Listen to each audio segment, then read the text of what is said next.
aromamari.com-ല് നല്ലൊരു വരനെ കണ്ടു. നമുക്കൊന്ന് നോക്കിയാലോ? എന്തായാലും നമ്മൾ അറോമ മാറി തെരഞ്ഞെടുത്തത് ശരിയായ തീരുമാനമായിരുന്നു. അതുകൊണ്ടാണ് നമ്മുടെ മകന് പെണ്ണ് കിട്ടിയത്. aromamari.com വെബ്സൈറ്റ് ആൻഡ് മൊബൈൽ ആപ്ലിക്കേഷനിലൂടെ ജീവിത പങ്കാളിയെ കണ്ടെത്തൂ. രജിസ്ട്രേഷൻ തികച്ചും സൗജന്യം.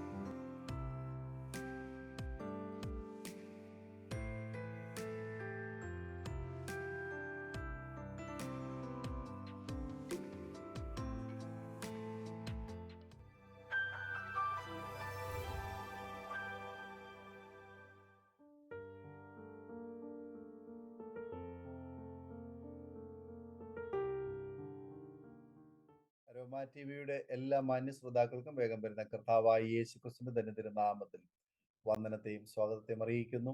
അനുഗ്രഹീതവും മനോഹരമായ നല്ല നിമിഷങ്ങൾക്കായി, നല്ല ദിവസത്തിനായി ഞാൻ കർത്താവിന് സ്തോത്രം ചെയ്യുന്നു. ഇന്ന് നമ്മൾ ക്ഷണം സ്വീകരിച്ച് നമ്മോടൊപ്പം ജോയിൻ ചെയ്തിരിക്കുന്ന കർത്താവിന്റെ ദാസി സിസ്റ്റർ സതി തോമസ് തന്റെ ജീവിതാനുഭവങ്ങൾ അരോമ ടി വി പ്രേക്ഷകർക്കൊപ്പം പങ്കുവയ്ക്കുന്നു. ഈ വീഡിയോ നിങ്ങൾ എല്ലാവരും കാണുകയും കേൾക്കുകയും നിങ്ങളുടെ പ്രിയപ്പെട്ടവർക്ക്, സുഹൃത്തുക്കൾക്ക് ഷെയർ ചെയ്ത് കൊടുക്കണം. സ്കിപ്പ് ചെയ്യാതെ എല്ലാവരും ഈ വീഡിയോ കാണുക. കർത്താവ് സഹായിക്കട്ടെ. നിങ്ങളുടെ വിലയേറിയ അഭിപ്രായങ്ങളും നിർദ്ദേശങ്ങളും കമന്റ് ബോക്സിൽ രേഖപ്പെടുത്താൻ മറക്കരുത്. നിങ്ങൾക്കൊരു പ്രാർത്ഥനാ വിഷയമുണ്ട്, ഞങ്ങളുമായി പങ്കുവയ്ക്കാൻ നിങ്ങൾ ആഗ്രഹിക്കുന്നെങ്കിൽ സ്ക്രീനിൽ കാണുന്ന വാട്സപ്പ് നമ്പറിൽ ഞങ്ങളെ അറിയിക്കൂ. ഞങ്ങൾ നിങ്ങൾക്ക് വേണ്ടി പ്രാർത്ഥിക്കുന്നു. സാക്ഷ്യം പറഞ്ഞ പ്രിയപ്പെട്ടവരോടൊപ്പം എല്ലാ തിങ്കളാഴ്ചയും രാത്രി 8 മണി മുതൽ ഓൺലൈനിലൂടെ നടക്കുന്ന പ്രാർത്ഥനാ കൂട്ടായ്മയിലും സംബന്ധിക്കാവുന്നതാണ്. നാം എല്ലാവരും ശ്രദ്ധയോട് പ്രാർത്ഥനയോടായിരിക്കുമ്പോൾ കർത്താവിന്റെ വിലപ്പെട്ട ദാസി സിസ്റ്റർ സാത്തി തോമസിന്റെ തികഞ്ഞ സ്നേഹത്തോടും ആദരവോടും കൂടി അരോമ ടി വി പ്രേക്ഷകരോടൊപ്പം സമയം ചെലവഴിക്കാനായിട്ട് ക്ഷണിച്ചോളൂ. Praise the Lord. എൻ്റെ പേര് സതി തോമസ് എന്നാണ്. ഞാൻ ഇടുക്കി ജില്ലയിൽ കട്ടപ്പനയ്ക്കടുത്ത സ്വരാജ് എന്ന ദേശത്താണ് എൻ്റെ ജന്മദേശം. ഇപ്രകാരം എനിക്ക് ഈ അരോമ ടിവിയിലൂടെ ഒരു സാക്ഷ്യം പറയുവാനായിട്ട് ഇന്ന് അവസരം ലഭിച്ചതിനായി ഞാൻ ദൈവത്തെ സ്തുതിക്കുകയും മഹത്വപ്പെടുത്തുകയും ചെയ്യുന്നു. കർത്താവിന് സ്തോത്രം. ഇപ്രകാരം ഒരു പ്ലാറ്റ്ഫോം നിങ്ങൾ ഒരുക്കിയതിനെ ദൈവം നിങ്ങളെ അനുഗ്രഹിക്കട്ടെ. അനേകർക്ക് അത് ആശ്വാസവും അനുഗ്രഹമായി തീരട്ടെ. ഞാൻ ഈ തരുണത്തിൽ ഞാൻ പ്രാർത്ഥിക്കുകയും ആശംസിക്കുകയും ചെയ്യുന്നു. എൻ്റെ പേര് ഞാൻ പറഞ്ഞല്ലോ, എൻ്റെ പേര് സതി എന്നാണ്, സതി തോമസ്. ഞങ്ങൾ ഒരിക്കൽ കൂടി പറയുകയാണ്, ഇടുക്കി ജില്ലയിൽ കട്ടപ്പനയ്ക്കടുത്ത സ്വരാജ് എന്ന സ്ഥലത്താണ് ഞങ്ങൾ താമസിക്കുന്നത്.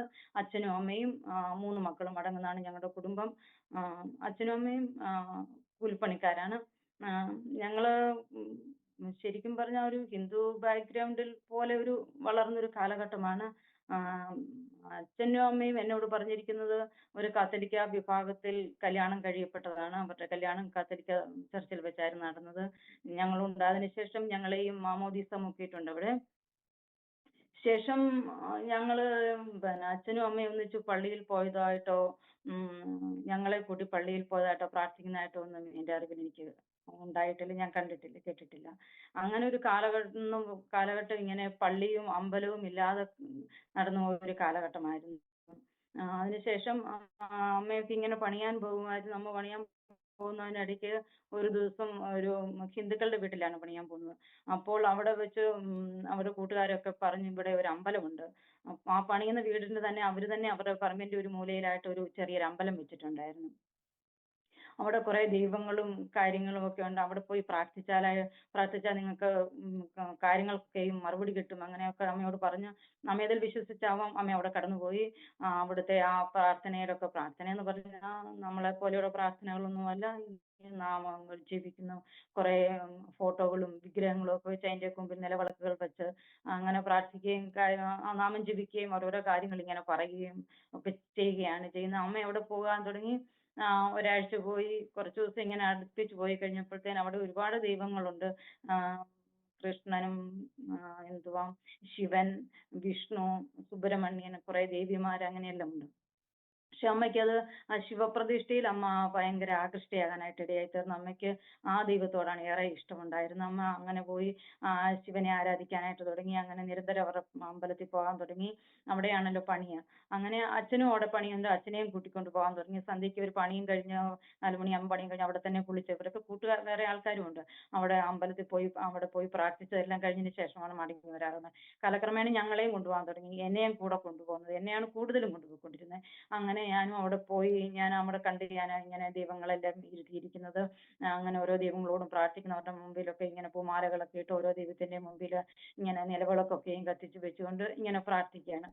പ്രാർത്ഥിച്ചെന്ന് ഓരോ നാമങ്ങൾ ജപിക്കുന്നുണ്ടെങ്കിൽ ഇങ്ങനെ ഓരോ കാര്യങ്ങൾ അവരോട് ഇങ്ങനെ പറയുകയാണ്. അങ്ങനെ ക്രമേണ അമ്മ എന്ത് ചെയ്തെന്ന് ചോദിച്ചാൽ വീട്ടിൽ ഒരു ദിവസം വന്നപ്പോൾ ഒരു നിലവിളക്ക് വാങ്ങിച്ചുകൊണ്ട് വന്ന്, പണിയും കഴിഞ്ഞ് വന്നിട്ട് നിലവിളക്ക് വാങ്ങിച്ചുകൊണ്ട് വന്ന് വീട്ടിലിങ്ങനെ നിലവിളക്ക് കത്തിക്കാൻ തുടങ്ങി. നിലവിളക്ക് കത്തിക്കാൻ തുടങ്ങിയിട്ട് ശേഷം അതിന് ഒരു ചെറിയൊരു പാത്രം എടുത്തിട്ട് അതിനകത്ത് ഫ്രഷ് വാട്ടർ വെച്ച് അതിനകത്തൊരു തുളസി കതിരി വിട്ടിട്ട് അത് ആ നിലവിളക്കിന്റെ അടുത്ത് വെച്ചു. പിന്നെ ഒരു മണി ക്ലിക്കാനായിട്ട് ഓടിന്റെ ഒരു ചെറിയൊരു ബെല്ല് അത് അമ്മ വാങ്ങിച്ച് അതും അങ്ങനെ വെക്കുവാനായിട്ട് തുടങ്ങി. അങ്ങനെ അമ്മ അവിടെ ഇല്ലാത്തപ്പോ എന്നോടാണ് പറയുന്നത്, നീ വിളക്ക് വെച്ചേക്കണം, നിലവിളക്ക് കത്തിക്കണം എന്ന് പറയുന്നു. എന്റെ സഹോദരങ്ങളും ഉണ്ട് എങ്കിൽ പോലും കൂടുതലും അമ്മ എന്നോടാണ് പറയുന്നത്. ഞാനാണ് അതിൽ കൂടുതലും സഹകരിച്ചുകൊണ്ടിരുന്നത്. അങ്ങനെയായി അമ്മ ആ അമ്പലത്തിൽ ഇങ്ങനെ നിത്യം പോകാൻ തുടങ്ങി. അവിടുത്തെ പ്രാർത്ഥനയും കാര്യങ്ങളും എല്ലാമായി. അതിനുശേഷം അമ്മ അങ്ങ് ശരിക്കും പറഞ്ഞ ഒരു ശിവഭക്തയായി മാറുകയാണ് ചെയ്യുന്നത്. അമ്മ വെള്ളിയാഴ്ചയും ഞായറാഴ്ചയും ഒക്കെ ഇങ്ങനെ നോയമ്പെടുക്കും. ഉപവാസം നമ്മൾ ഉപവാസം എന്ന് പറഞ്ഞാൽ അവർ നോയമ്പെന്നാണ് പറയുന്നത്. നോയമ്പെടുക്കാനായിട്ട് തുടങ്ങി. പിന്നെ അന്ന് അമ്മ ഭക്ഷണം കഴിക്കാന്ന് പറഞ്ഞാൽ വൈകിട്ട് മാത്രമേ ഭക്ഷണം കഴിക്കത്തുള്ളൂ. ഇറച്ചിയും മീനും കൂട്ടത്തില്ല. രാവിലെ കുളിച്ച് ഭസ്മക്കുറിയൊക്കെ തൊട്ട് അവിടുന്ന് കൊടുക്കുന്നതാണ്. അതൊക്കെ തൊട്ട് അമ്മ ഇങ്ങനെ അവിടുത്തെ ആ നാമമൊക്കെ ജപിച്ചുകൊണ്ട് അങ്ങനെ ഇരിക്കും. വൈകിട്ട് സ്വയമായിട്ട് ഉണ്ടാക്കിയ പാചകം ചെയ്ത ഭക്ഷണമാണ് അമ്മ കഴിക്കുന്നത്. അങ്ങനെ പിന്നെ ഞായറാഴ്ച എടുക്കാൻ തുടങ്ങി. എന്നിട്ട് പിന്നെ ചില ദിവസങ്ങൾ തിങ്കളാഴ്ച അവര് പറഞ്ഞുകൂടും, ഓരോ ദൈവങ്ങൾക്കും ഓരോ ദിവസമാണ്. അങ്ങനെ പറഞ്ഞ് ആ രീതിയിലൊക്കെ അമ്മ ചെയ്യാനായിട്ട് തുടങ്ങി. അതിനുശേഷം എന്ത് ചെയ്യുന്നത് വെച്ചാൽ ഞങ്ങളുടെ തീരെ അടുത്തല്ല, അടുത്ത് തന്നെ സിറ്റിൽ സ്വരാജില് തുപ്പിപ്പാളയം എന്ന് പറയും, അയ്യപ്പന്റെ ക്ഷേത്രമുണ്ട്. അവിടെ അമ്മ പോകാനായിട്ട് തുടങ്ങി. അങ്ങനെ പോകാൻ തുടങ്ങി. അമ്മയ്ക്ക് അടുത്ത് തന്നെ ഞങ്ങളുടെ വീടിന്റെ അടുത്ത് തന്നെ താമസിക്കുന്ന ഒരു കൂട്ടുകാരിയുണ്ട്, ഭാനുമതി എന്ന് പറഞ്ഞ്. അവരും കൂട്ടിക്കൊണ്ടുപോയി. അങ്ങനെ അമ്പലങ്ങളിലെല്ലാം അടുത്തോടത്തോളം മിക്ക അമ്പലങ്ങളിലും അമ്മ പോകാൻ തുടങ്ങി. അവിടെയെല്ലാം അമ്മ എന്നെയും കൊണ്ടുപോകാൻ തുടങ്ങി. എന്നെയാണ് കൂട്ടിച്ചോണ്ട് പോകുന്നത്. എന്നിട്ട് ഓരോ 1-ാം തീയതി അമ്മ എന്നെ പറഞ്ഞു ഇവിടെ അമ്പലത്തിൽ പോകണം. അമ്മ ആദ്യം എനിക്ക് അയ്യപ്പ ക്ഷേത്രത്തിൽ കൊണ്ടുപോയിട്ടുണ്ടല്ലോ, ഞാൻ അവിടെ പോയി. അങ്ങനെ ആദ്യം ചെന്നപ്പോൾ തന്നെ ആ ദൈവത്തെ തൊഴുതുകയും പ്രാർത്ഥിക്കുകയും ചെയ്തു. പിന്നെ അവിടെ അമ്പലത്തിനപ്പുറത്തായിട്ട് സർപ്പക്കാവ് കാര്യങ്ങളൊക്കെ ഉണ്ട്. കുറേ പാമ്പുകളെ എല്ലാം ഇങ്ങനെ വെച്ചിട്ടുണ്ട്. അതിന്റെ മുമ്പിലൊക്കെ പൈസ വെക്കുകയും ചന്ദനം കത്തിക്കുകയും എന്തൊക്കെയോ ഒക്കെ ഉണ്ട്. അവിടെയും എന്നെ അമ്മ കൊണ്ടുപോയി അങ്ങനെ പ്രാർത്ഥിപ്പിക്കാനായിട്ട് തുടങ്ങി. പിന്നെ അമ്മ വരാതെ ഞാൻ തന്നെ പോകുമ്പോഴൊക്കെ അമ്മ എന്നോട് പറഞ്ഞു വിടും, അവിടെയും പോകണം, അവിടെയും പോയി പ്രാർത്ഥിക്കണം. അങ്ങനെയെല്ലാം ഞാനും പോകുമായിരുന്നു. പിന്നെ ആ കൂട്ടുകാരി മുഖേന ദൂര ദേശങ്ങളിലേക്കൊക്കെയും ഇങ്ങനെ അമ്മ പോകാനായിട്ട് തുടങ്ങി. അമ്പലങ്ങളിലേക്ക് പോകാനായിട്ട് തുടങ്ങി. അപ്പോഴൊക്കെയും കഴിവതും എന്നെയും അമ്മ കൊടുത്തി കൊണ്ടുപോകാൻ. എന്റെ സഹോദരങ്ങളൊക്കെ രണ്ടുപേരുണ്ട്. എനിക്ക് ഞങ്ങൾ 3 മക്കളാണെന്ന് ഞാൻ പറഞ്ഞല്ലോ. മൂത്തത് ചേച്ചി, ഇളയത് ഞാന്, ഏറ്റവും ഇളയത് അനുജൻ. ഞങ്ങൾ 2 പെണ്ണും 1 ആണുമാണ്. അപ്പൊ ഈ ചേച്ചിയും ഈ അനുജനും അത്ര ഇതിനോടങ്ങ് കൂടുന്നില്ല. അവർക്ക് ഇതിൽ കുഴപ്പമൊന്നുമില്ല. എങ്കിൽ പോലും ഞാൻ സഹകരിക്കുന്ന പോലെ അവര് അത്രത്തോളം സഹകരിക്കുന്നില്ല. അമ്മേനെയാണ് എല്ലാത്തിനും ഒരു സഹകാരിയായിട്ട് എന്നെ കൊണ്ടുപോയിക്കൊണ്ടിരിക്കുന്നത്. അപ്പൊ ഞാനും അമ്മയും ആ ചേച്ചിയും കൂടി ഇങ്ങനെ പോകാനായിട്ടൊക്കെ ഇടയായി തീർന്നു. അപ്പോൾ അമ്മയുടെ വീട്ടില് ഇവര് 8 മക്കളാണ്. അതിൽ ഏറ്റവും മൂത്ത ആങ്ങളെയും ഇളയ ആങ്ങളെയും അവർ രണ്ടുപേരും ഹിന്ദു മതത്തിൽ വിശ്വസിക്കുന്നു. ഏറ്റവും ഇളയ ആങ്ങള ഈഴവ സമുദായത്തിൽപ്പെട്ട ഒരു മകളെയാണ് കല്യാണം കഴിച്ചിരിക്കുന്നത്. അതുകൊണ്ട് ആ വിഭാഗത്തിൽ അങ്ങനെ നിൽക്കുന്നു. അതിനുശേഷം മറ്റുള്ളവരൊക്കെ കാത്തലിക് സമുദായത്തിൽ തന്നെ. അപ്പൊ ആ പള്ളിയിൽ പോകുന്ന അവർക്കൊക്കെ അമ്മയോട് ഭയങ്കര എതിർപ്പായിരുന്നു. അതുകൊണ്ട് ഞങ്ങളുടെ വീട്ടിൽ അങ്ങനെ വരുവോ സഹകരിക്കുവോ ഒന്നും അവർ ചെയ്യാതെ ഇങ്ങനെ അമ്പലത്തിൽ പോകുന്നതുകൊണ്ട് അങ്ങനെ തന്നെ ഞങ്ങളുടെ ആ ഏരിയയിലൊക്കെ ഞങ്ങൾ ശരിക്കും ഒരു ഹിന്ദു മതപ്രകാരം ജീവിക്കുന്നതുകൊണ്ട് അന്നക്കുടി ഭയങ്കര ഹിന്ദു ഭക്തയാണ്, ഭയങ്കര ശിവഭക്തയാണെന്നൊക്കെ അറിയപ്പെടാനായിട്ട് തുടങ്ങി. അങ്ങനെ അമ്മ അതോടൊപ്പം തന്നെ അമ്മ ശരിക്കും മുറുക്കുമായിരുന്നു. നന്നായിട്ട് മുറുക്കുന്ന സ്ത്രീയുമായിരുന്നു അമ്മ. അങ്ങനെ ഈ അനേക അമ്പലങ്ങളിലെല്ലാം കയറി ഇറങ്ങുകയും പ്രാർത്ഥിക്കുകയും എല്ലാം ചെയ്തുകൊണ്ട് അമ്മ നിരന്തരം ഇങ്ങനെ പോകുന്നു. ശിവനോടുള്ള മറ്റുള്ളവരൊക്കെ അമ്മയോട് ഈ അമ്മ കൂടെ പണിയുന്നവരൊക്കെ അടുത്ത് പെന്തക്കോസ്തുകാരും ഒക്കെ ഉണ്ടായിരുന്നു. അവരൊക്കെ അമ്മയോട് ഇങ്ങനെ സുവിശേഷമൊക്കെ പറയുവാണെങ്കിൽ അമ്മയ്ക്ക് അത് ഭയങ്കര അലർജി. അത് അമ്മയ്ക്ക് ഭയങ്കരമായിട്ട് അമ്മ ദേഷ്യപ്പെടുമായിരുന്നു. അമ്മയ്ക്ക് ഏറ്റവും വലിയ വിശ്വാസം ഈ ഹിന്ദുമതത്തിലായിരുന്നു. അത് തന്നെയല്ല ശിവൻ എന്ന് പറയുന്ന ആ ദൈവത്തെ അമ്മക്ക് ഭയങ്കരമായിട്ട് വിശ്വാസവും ആരാധനയും ഒക്കെ ആയിരുന്നു. അവസാന ഘട്ടത്തിൽ രക്ഷിക്കപ്പെട്ട് കഴിഞ്ഞപ്പോൾ ശിവനാന്നൊക്കെ പറഞ്ഞ് എത്ര എണ്ണമോ പുറത്തെ അടിഭൂതങ്ങളൊക്കെ ഒത്തിരി ധരയിൽ നിന്നൊക്കെ ഇറങ്ങിപ്പോകാനായിട്ട് ഇടയായി തീർന്നു. അങ്ങനെ ഇങ്ങനെ പോയിക്കൊണ്ടിരിക്കുന്ന ഇടയ്ക്ക് കുറെ കാലങ്ങൾ അങ്ങ് കടന്നുപോയി. അപ്പൊ എന്റെ സ്കൂൾ പഠനമൊക്കെ ശേഷം എല്ലാം എന്റെ പഠന കാലഘട്ടം എല്ലാം കഴിഞ്ഞ് ശേഷം ഞങ്ങൾ വീട്ടിൽ ഒരു സാധാരണ കുടുംബമല്ലേ, സാമ്പത്തികമായിട്ട് വളരെ പിന്നാക്കം നിൽക്കുന്ന ഒരവസ്ഥയായിരുന്നു. അങ്ങനെ ആയിരിക്കുമ്പോൾ എൻ്റെ അച്ഛനെ കുറിച്ച് പറയാം, അച്ഛൻ കള്ളു കുടിക്കുകയും ചീട്ട് കളിക്കുകയും നന്നായി ചെയ്യുമായിരുന്നു. അപ്പം ശരിക്കും പറഞ്ഞാൽ ആ കുടുംബം നോക്കിക്കൊണ്ടിരുന്ന അമ്മ തന്നെയായിരുന്നു. അപ്പം കള്ളു കുടിക്കുകയും ചീട്ട് കളിക്കുകയും ചെയ്യുമ്പം കാര്യമായിട്ടൊന്നും വീട്ടിൽ തരാനുണ്ടാകുകയില്ലായിരുന്നു. പക്ഷെ എന്നിരുന്നാലും എൻ്റെ അച്ഛൻ കള്ളു കുടിച്ചിട്ട് വീട്ടിൽ വന്ന് ആലോഹ്യമുണ്ടാക്കുകയോ അമ്മയോട് വഴക്കുണ്ടാക്കുകയോ തല്ലുകയോ ഞങ്ങളെ ചീത്ത പറയുകയോ വഴിയിൽ നാട്ടുകാരോട് ആരെങ്കിലും ബഹളം ഉണ്ടാക്കുകയോ വഴിയിൽ കിടക്കുകയോ അങ്ങനെ യാതൊരു കംപ്ലൈന്റും ഇല്ലായിരുന്നു. ഒരു സൗമ്യനായ മൃദുവായ ഒരു കള്ളുകുടിയനായിരുന്നു എൻ്റെ അച്ഛൻ എന്ന് വേണേൽ പറയാം. അങ്ങനെ കുഴപ്പമില്ലാതെ മുമ്പോട്ട് പോയിക്കൊണ്ടിരുന്നു. അങ്ങനെ ഇപ്പൊ ആയപ്പോഴത്തേന് എന്നോടൊരു കൂട്ടുകാരി പറഞ്ഞു, ആന്ധ്രാപ്രദേശിൽ ഇങ്ങനെ സ്കൂളുകളിൽ ടീച്ചേഴ്സിനെ ആവശ്യമുണ്ട്, കേരള ടീച്ചേഴ്സിന് നല്ല ഇതുണ്ട്, അതുകൊണ്ട് പോരാൻ താല്പര്യമുണ്ട്, ഞാൻ പോകുന്നുണ്ട്, എന്നോടൊരു പാസ്റ്ററാണ് പറഞ്ഞത്, നമുക്ക് അങ്ങനെ പോകാനായിട്ട് പറ്റും, അവിടെ സ്കൂളിനടുത്ത് തന്നെ നമുക്ക് താമസിക്കാനുള്ള സൗകര്യങ്ങളുണ്ടാകും, നമുക്ക് പോകാൻ നീ വരുന്നോ എന്ന് എന്നോട് ചോദിച്ചപ്പോൾ ഞാൻ വിചാരിച്ചു എൻ്റെ ജീവിതത്തിലെ സ്ഥിതിയൊക്കെ വളരെ മോശമാണല്ലോ, ഞാനും പോകാം എന്ന് കരുതി ഞാൻ അവളോട് സമ്മതിച്ചു പോരാമെന്ന് പറഞ്ഞു.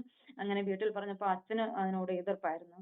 അച്ഛൻ ഞങ്ങൾ അച്ചാച്ചി എന്നാണ് വിളിക്കുന്നത്. അപ്പൊ അച്ചാച്ചി പറഞ്ഞു പിന്നെ വേണ്ട പോകണ്ട. അച്ഛൻ എങ്ങനെയാന്ന് ചോദിച്ചാൽ ഞങ്ങൾ എങ്ങും വീട്ടിൽ നിന്ന് എങ്ങും പോകുന്നതിനോട് താല്പര്യമില്ലായിരുന്നു. ബന്ധുവീടുകളിലാണേലും പോയി താമസിക്കുന്നതിനോടൊന്നും അച്ഛന് ഇഷ്ടമില്ല, വീട്ടിൽ തന്നെ ഉണ്ടായിരിക്കണം, അതായിരുന്നു അച്ഛന് നിർബന്ധം. അങ്ങനെ ആ ഒരു വാക്കിനെ ഞാൻ ധിക്കരിച്ചെന്ന് പറഞ്ഞ പോലെ ഞാൻ പോകാനായിട്ട് ഇടയായി തീർന്നു. ആന്ധ്രാപ്രദേശിൽ പോയി. ഞങ്ങൾ ആദ്യം ചെല്ലുന്ന ഓങ്കോൾ എന്ന് പറഞ്ഞ സ്ഥലത്താണ്. ആന്ധ്രാപ്രദേശിൽ ഓങ്കോൾ എന്ന് പറഞ്ഞ സ്ഥലത്ത്. അവിടെ ഇൻഫന്റ് ജീസസ് ഇംഗ്ലീഷ് മീഡിയം എന്ന് പറഞ്ഞൊരു സ്കൂളുണ്ട്. നേരത്തെ ഉണ്ടായിരുന്നു, ഇപ്പോഴില്ല. അദ്ദേഹം അതിന്റെ ഡയറക്ടർ സാബു ജോർജ് എന്ന വ്യക്തിയാണ്. അത് ഇടുക്കി ജില്ലക്കാരനാണ്. അദ്ദേഹത്തിന്റെ ചേട്ടൻ സണ്ണി ജോർജ് ആണ് ടീച്ചേഴ്സിനെ ഇങ്ങനെ കൊണ്ടുപോവുകയും സ്കൂളിലേക്ക് അയക്കുകയും ചെയ്യുന്നത്. അപ്പം താൻ കൊണ്ടുചെല്ലുന്ന ടീച്ചേഴ്സിനെ എല്ലാം ഈ ഇൻഫന്റ് ജീസസ് സ്കൂളിൽ പാർപ്പിക്കുമായിരുന്നു. അവിടെ ടീച്ചേഴ്സിന് താമസിക്കാനുള്ള സൗകര്യവും ഭക്ഷണമൊക്കെ ഒരുക്കി കൊടുക്കുമായിരുന്നു. സഹോദരന്റെ സ്കൂളല്ലേ. അത് ആ കാലഘട്ടത്തിൽ അവിടെ ഒരു നല്ലൊരു സ്കൂളായിരുന്നു അത്. അദ്ദേഹവും അദ്ദേഹത്തിന്റെ വൈഫും ത്രേസ്യാമ്മ സാബു അവര് ഒന്നിച്ച് ആ സ്കൂൾ നടത്തുകയായിരുന്നു. 2-3 വർഷം മുമ്പ് അദ്ദേഹത്തിന്റെ വൈഫും ഹാർട്ട് സംബന്ധമായ എന്തോ അസുഖത്താൽ മരണപ്പെടുവാനിടയായി തീർന്നു. ഇപ്പോൾ അവർക്ക് സ്കൂളൊന്നുമില്ല, പക്ഷേ ഒരു ദൈവസന്നിധിയിൽ തന്നെ ഉണ്ട്. പ്രസംഗം കാര്യങ്ങളും ഒക്കെ നടക്കുന്നതിന് അറിയാനിടയായി തീർന്നത്. എന്നാൽ ഞങ്ങൾ അവിടെ ചെന്നതിന് ശേഷം അധികം താമസം 2-3 ദിവസത്തിനകം തന്നെ എനിക്ക് അവിടെ തൊട്ടടുത്തല്ല എങ്കിലും ആ സ്കൂളിലേക്ക് വരാൻ പറ്റുന്ന വിധത്തിൽ ഒരു സ്കൂൾ എനിക്ക് ശരിയായി. ഞാൻ ആ സ്കൂളിലേക്ക് പോയി. അവിടെ ഞാൻ ഏകയായിരുന്നു, വേറെ മലയാളി ടീച്ചേഴ്സ് ആരും ഇല്ലായിരുന്നു. തെലുങ്കായിരുന്നു അവിടുത്തെ ഭാഷ. നമ്മൾ ഇംഗ്ലീഷ് മീഡിയം സ്കൂളിലാണ് പഠിപ്പിക്കാനായിട്ട് പോകുന്നത്. അപ്പൊ അവിടെ ചെന്ന് കഴിഞ്ഞപ്പോഴത്തേനും അവരെന്നോട് പറഞ്ഞു ഇടയ്ക്ക് അവധി കിട്ടുവാണെങ്കിൽ ഇങ്ങോട്ട് പോരെ, ഇവിടെ ഉള്ള എല്ലാ മലയാളി ടീച്ചേഴ്സാണ്, പെൺപിള്ളേരാണ്, ജെൻസ് ആയ സ്റ്റാഫ് ഇല്ലായിരുന്നു ഇവിടെ. അപ്പൊ നീ അവിടെ പോവാണെങ്കിൽ ഇടയ്ക്ക് ഇങ്ങോട്ട് പോരെ, അവധി കിട്ടുമ്പോൾ ഇവിടെ ഇവരുമായിട്ട് മിങ്കിളാകാം, അല്ലെങ്കിൽ പോരാൻ പറഞ്ഞു. ഞാൻ അങ്ങനെ ചെന്ന് അവിടെ കുറച്ച് താമസിക്കാതെ തന്നെ എനിക്കൊരു അവധി കിട്ടി. അപ്പൊ ഞാൻ അവിടെ നിന്ന് ഒരു കുട്ടിയെയും കൂട്ടിക്കൊണ്ട്, ഹോസ്റ്റലും ഉണ്ട് അവിടെ ഞാൻ താമസിക്കുന്ന സ്ഥലത്ത്. അപ്പൊ ഒരു പെൺകുട്ടിയെയും കൂട്ടിക്കൊണ്ട് ഞാൻ ഇൻഫന്റ് ജീസസ് സ്കൂളിലേക്ക് നടന്നു വന്നു.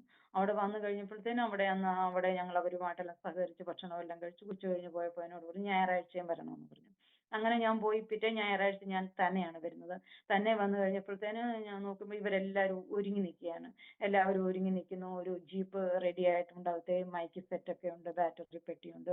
അവിടുത്തെ സ്റ്റാഫ് എല്ലാം ഒരുങ്ങി നന്നായിട്ട് നിൽക്കുന്നു. അദ്ദേഹത്തിന്റെ ഡയറക്ടർ സാറ്, അദ്ദേഹത്തിന്റെ വൈഫ്, വേറെ 2-3 പാസ്റ്റേഴ്സ് ആവാം, അവരെല്ലാം ഉണ്ട് ഇങ്ങനെ നിൽക്കുന്നു. അപ്പൊ ഞാൻ ചോദിച്ചു എവിടെ പോവാന്ന് ചോദിച്ചു. പറഞ്ഞു അത് ഒരു വർഷിപ്പ് ഉണ്ട്, അതിന് വേണ്ടി പോവാണ്. അപ്പൊ എവിടെയാന്ന് വെച്ചപ്പോൾ ഓങ്കോളില് നഴ്സിംഗ് സ്കൂൾ എന്ന് പറഞ്ഞാൽ നഴ്സിംഗ് കോളേജിലാണ് ആക്ച്വലി നടത്തപ്പെടുന്നത്. അത് നഴ്സിംഗ് കോളേജിലെ മലയാളി പെൺകുട്ടികൾ, മലയാളി നഴ്സുമാരുടെ ഇടയിൽ ഇവർക്കൊരു മലയാളം വർഷിപ്പ് ഇവർ നടത്തുന്നുണ്ട്. അങ്ങനെ പോവാണ്. അപ്പൊ ഞാനും എന്നോടും പറഞ്ഞു വരാൻ പറഞ്ഞു. ഞാനും ആ കൂടെ പോയി. അവിടെ ചെന്ന് അവിടെ നല്ല പാട്ടും പ്രാർത്ഥനകളും ഒക്കെ ആയിരുന്നു. വചന പ്രഘോഷണം ഒക്കെ ഉണ്ട്. പക്ഷെ അതൊന്നും എനിക്ക് ഗ്രഹിക്കാനായിട്ട് അറിയില്ല. അന്ന് എനിക്ക് അത്രത്തോളം നല്ല എനിക്ക് വചനം എന്താ കാര്യം എന്താണെന്നൊന്നും എനിക്ക് അറിയില്ലായിരുന്നല്ലോ. അതിനൊന്നും എന്നെ ഇതായില്ല. അവിടുത്തെ പാട്ടുകളൊക്കെ എനിക്ക് ഒത്തിരി ഇഷ്ടമായി. നമ്മൾ മലയാളത്തിലുള്ള പാട്ടുകളാണ് പാടുന്നത്. പിന്നെ തെലുങ്കിൽ പാട്ടുകളൊക്കെ അവർ പാടി. ആ പാട്ടുകളൊക്കെ എന്നെ സ്പർശിക്കുക. തന്നെയുമല്ല അവിടുത്തെ നഴ്സിംഗ് കോളേജിലെ പെൺകുട്ടികൾ, നല്ല മിടുക്കരായ കുട്ടികളൊക്കെ അവർ എഴുന്നേറ്റ് നിന്നിട്ട് പറയുന്നു എനിക്ക് പരീക്ഷയ്ക്ക് പഠിക്കാനായിട്ട് ഒരു സബ്ജക്റ്റ് ഇങ്ങനെയൊക്കെ വളരെ വിഷമമായിരുന്നു. എന്നാൽ സൗജാന്റെ ആന്റിയുടെ പ്രാർത്ഥന മുഖാന്തരം ഞങ്ങൾക്കത് എളുപ്പമായി തീർന്നു. ഇനി നന്നായി പരീക്ഷ എഴുതി എന്റെ റിസൾട്ട് നല്ലതായിരുന്നു. അപ്പൊ വേറെ ആൾ പറയുന്നു എനിക്ക് നല്ല ശക്തി പരീക്ഷയുടെ സമയത്ത് തലവേദനയായിരുന്നു, പ്രാർത്ഥിച്ചു അത് മാറി. അങ്ങനെ അനുഗ്രഹിക്കപ്പെട്ട സാക്ഷ്യങ്ങളൊക്കെ എനിക്ക് കേൾക്കുവാനായിട്ട് ഇടയായി തീർന്നു. എനിക്കത് കൗതുകവും സന്തോഷമായി. ഞാൻ തിരികെ പോന്നു. പിറ്റേ ഞായറാഴ്ചയും ഞാൻ വരാൻ തുടങ്ങി. അങ്ങനെ എല്ലാ ഞായറാഴ്ചയും ഞാൻ അതിനകത്ത് അറ്റൻഡ് ആവാനായിട്ട് തുടങ്ങി. അത് എൻ്റെ മനസ്സിനെ സ്വാധീനിച്ചു. ദൈവത്തിന് സ്തോത്രം. ഞാൻ അവിടെ വെച്ച് ഞാൻ രക്ഷിക്കപ്പെടുവാനായിട്ട് ഇടയായി തീർന്നു. അവരെനിക്കൊരു ബൈബിള് തന്നു. ഞാനത് വായിക്കുവാനായിട്ടൊക്കെയും തുടങ്ങി. എന്നാൽ കാര്യമായിട്ടൊന്നും എനിക്കതിനകത്ത് ഗ്രഹിക്കാനൊന്നും എനിക്ക് അറിഞ്ഞുകൂടാ. എങ്കിലും അത് എൻ്റെ കയ്യിലുണ്ടായിരുന്നു. തന്നെയുമല്ല എല്ലാ സെക്കൻഡ് സാറ്റർഡേകളിലും അവരവരുടെ സ്കൂളിൽ വെച്ച് ഒരു മീറ്റിംഗ് നടത്താറുണ്ട്. അന്ന് അവർക്ക് അവധിയാണ്. അപ്പം മീറ്റിംഗ് നടത്താൻ പബ്ലിക് മീറ്റിംഗ് ആയിട്ട് അവരുടെ സ്കൂളിന്റെ ഗ്രൗണ്ടിൽ വലിയ ടെന്റ് ഒക്കെ ആക്കിയിട്ട് അവര് പിന്നെ പ്രാർത്ഥന നടത്തും. അപ്പൊ അനേക ദേവദാസന്മാർ വരും, അവിടുത്തെ സ്റ്റാഫും. അങ്ങനെ ഞാനും അതിലൊക്കെയും പങ്കെടുക്കാനായിട്ട് ഇടയായി തീർന്നു. അങ്ങനെയായി ഞാൻ ഇങ്ങനെ വീട്ടിൽ ഇങ്ങനെ ആയിരിക്കുന്ന ദിവസത്തിൽ ഒരു ദിവസം എനിക്ക് എൻ്റെ വീട്ടിൽ നിന്ന് ഒരു കത്ത് വന്നു. കത്ത് വന്നതിന് ശേഷം ഞാനത് വായിച്ചപ്പോൾ അവസാനം കത്തുകൾ വരാറുണ്ട്. അന്നൊക്കെ കത്തല്ലേ ഉള്ളൂ, ഫോൺ സൗകര്യങ്ങളൊന്നും ഇല്ലല്ലോ. കത്ത് വന്ന് ഞാനത് വായിച്ചപ്പോൾ അവസാനം അതിന്റെ ഇങ്ങനെ എഴുതിയിരിക്കുന്നു, യേശുവേ നന്ദി, യേശുവേ സ്തോത്രം. അപ്പൊ എനിക്കത് അത്ഭുതമായി. അതെങ്ങനെ ഇത് സംഭവിക്കാനായിട്ട് യാതൊരു സാധ്യതയും ഇല്ലല്ലോ. അപ്പൊ ഞാൻ ഓർത്ത് ഇത് എന്ത് പറ്റി, ഞാൻ ഓർത്ത് ഇങ്ങനെ ഇരുന്നപ്പോഴത്തേന് ഞാൻ അറിഞ്ഞു ഞങ്ങളുടെ വീടിന്റെ അടുത്ത് പിന്നെ കട്ടപ്പനയ്ക്കൊക്കെ ഇപ്പുറത്തായിട്ട് കാഞ്ചാർ എന്ന് പറഞ്ഞ സ്ഥലത്ത് ഈ ബ്രദറൻകാടും CSCക്കാരും എല്ലാം കൂടെ ചേർന്നൊരു സിറ്റിയിൽ നിന്ന് കുറെ ഉള്ളിലേക്ക് മാറി ഒരു തെങ്ങുംതോപ്പുണ്ട്. അവിടെ വലിയ ടെന്റൊക്കെ അടിച്ചിട്ട് ഒരു പ്രാർത്ഥനാ കൂട്ടം നടത്തുന്നുണ്ട്. അവിടെ ഒത്തിരി പേര്, ഹിന്ദുക്കളായ ഒരുപാട് പേര് വരുന്നുണ്ട്, ക്രിസ്ത്യൻസ് വരുന്നുണ്ട്, നാനാജാത മതസ്ഥര് വരുന്നുണ്ട്. അവിടെ അനേകർക്ക് അവിടെ എന്തോ രോഗസൗഖ്യം ഉണ്ടാകുന്നുണ്ട്, ചിലർ രക്ഷിക്കപ്പെടുന്നുണ്ട്. അങ്ങനെ ഒത്തിരി കാര്യങ്ങൾ നടക്കുന്നുണ്ട്. അതിലൂടെ വരുന്നവർക്ക് അവർക്ക് പ്രാർത്ഥനാ ഗ്രൂപ്പുകളുണ്ട്. അപ്പൊ അങ്ങനെ ഗ്രൂപ്പുകൾ ഇവിടെ വരുന്നവർ ആവശ്യപ്പെട്ട അവരുടെ വീടുകളിൽ പോയി പ്രാർത്ഥന നടത്തി കൊടുക്കുകയും അവർക്ക് വേണ്ടി വചനം പറയുകയും അങ്ങനെ കാര്യങ്ങളൊക്കെയും ചെയ്യും എന്ന് പറഞ്ഞു. അങ്ങനെ ആരോ പറഞ്ഞ് അവിടെ താഴെയുള്ള കുറെ പേര് കൂടി അമ്മേനെയും കൂടി പോണം. അപ്പൊ അമ്മയൊക്കെ ഹിന്ദു മതത്തിൽ തന്നെയല്ലേ നിൽക്കുന്നത്, നമ്മൾ ഹിന്ദുക്കളും പോകുന്നുണ്ടല്ലോ. അങ്ങനെ അമ്മയും പോകാൻ തുടങ്ങി, ചേച്ചിയും പോകാൻ തുടങ്ങി. അവിടെ വെച്ച് അമ്മയ്ക്ക് ഒരു ചേഞ്ച് ഉണ്ടാകാനായിട്ട് തുടങ്ങി, അമ്മയും ചേച്ചി. അങ്ങനെ അവർ നിരന്തരം പോകാനായിട്ട് തുടങ്ങി, എല്ലാ വെള്ളിയാഴ്ചകളും പോകാനായിട്ട് തുടങ്ങി. ഒരു 1-2 പ്രാർത്ഥന അവരുടെയൊക്കെ നമ്മുടെ വീടുകളിൽ നടത്തപ്പെടുവാനായിട്ട് ഇടയായി തീർന്നു. അങ്ങനെ ഇരിക്കെ അവിടെ നമ്മുടെ താഴ്ഭാഗത്ത് തന്നെ ഒരു പാസ്റ്ററും ഭാര്യയും കുടുംബമായിട്ട് അവർ താമസിക്കുന്നുണ്ടായിരുന്നു. അവരിങ്ങനെ കുറെ പേരെ ഇങ്ങനെ ഫോക്കസ് ചെയ്തുകൊണ്ട് തന്നെയല്ല വീടുകൾ കയറി ഇറങ്ങി ദിനംതോറും സുവിശേഷം പറയുന്നുണ്ടായിരുന്നു. അങ്ങനെ നിരന്തരം വന്ന് ഞങ്ങളുടെ വീട്ടിലും വരുമായിരുന്നു. അങ്ങനെ ആ പാസ്റ്ററും ആന്റിയും വന്ന് ബാബു ഫ്രാൻസിസ് എന്നാണ് അദ്ദേഹത്തിന്റെ പേര്, ഞങ്ങളുടെ രക്ഷിക്കപ്പെടുത്തിയതാണ്, ആത്മീയപിതാവായിട്ട് ബന്ധപ്പെടാം.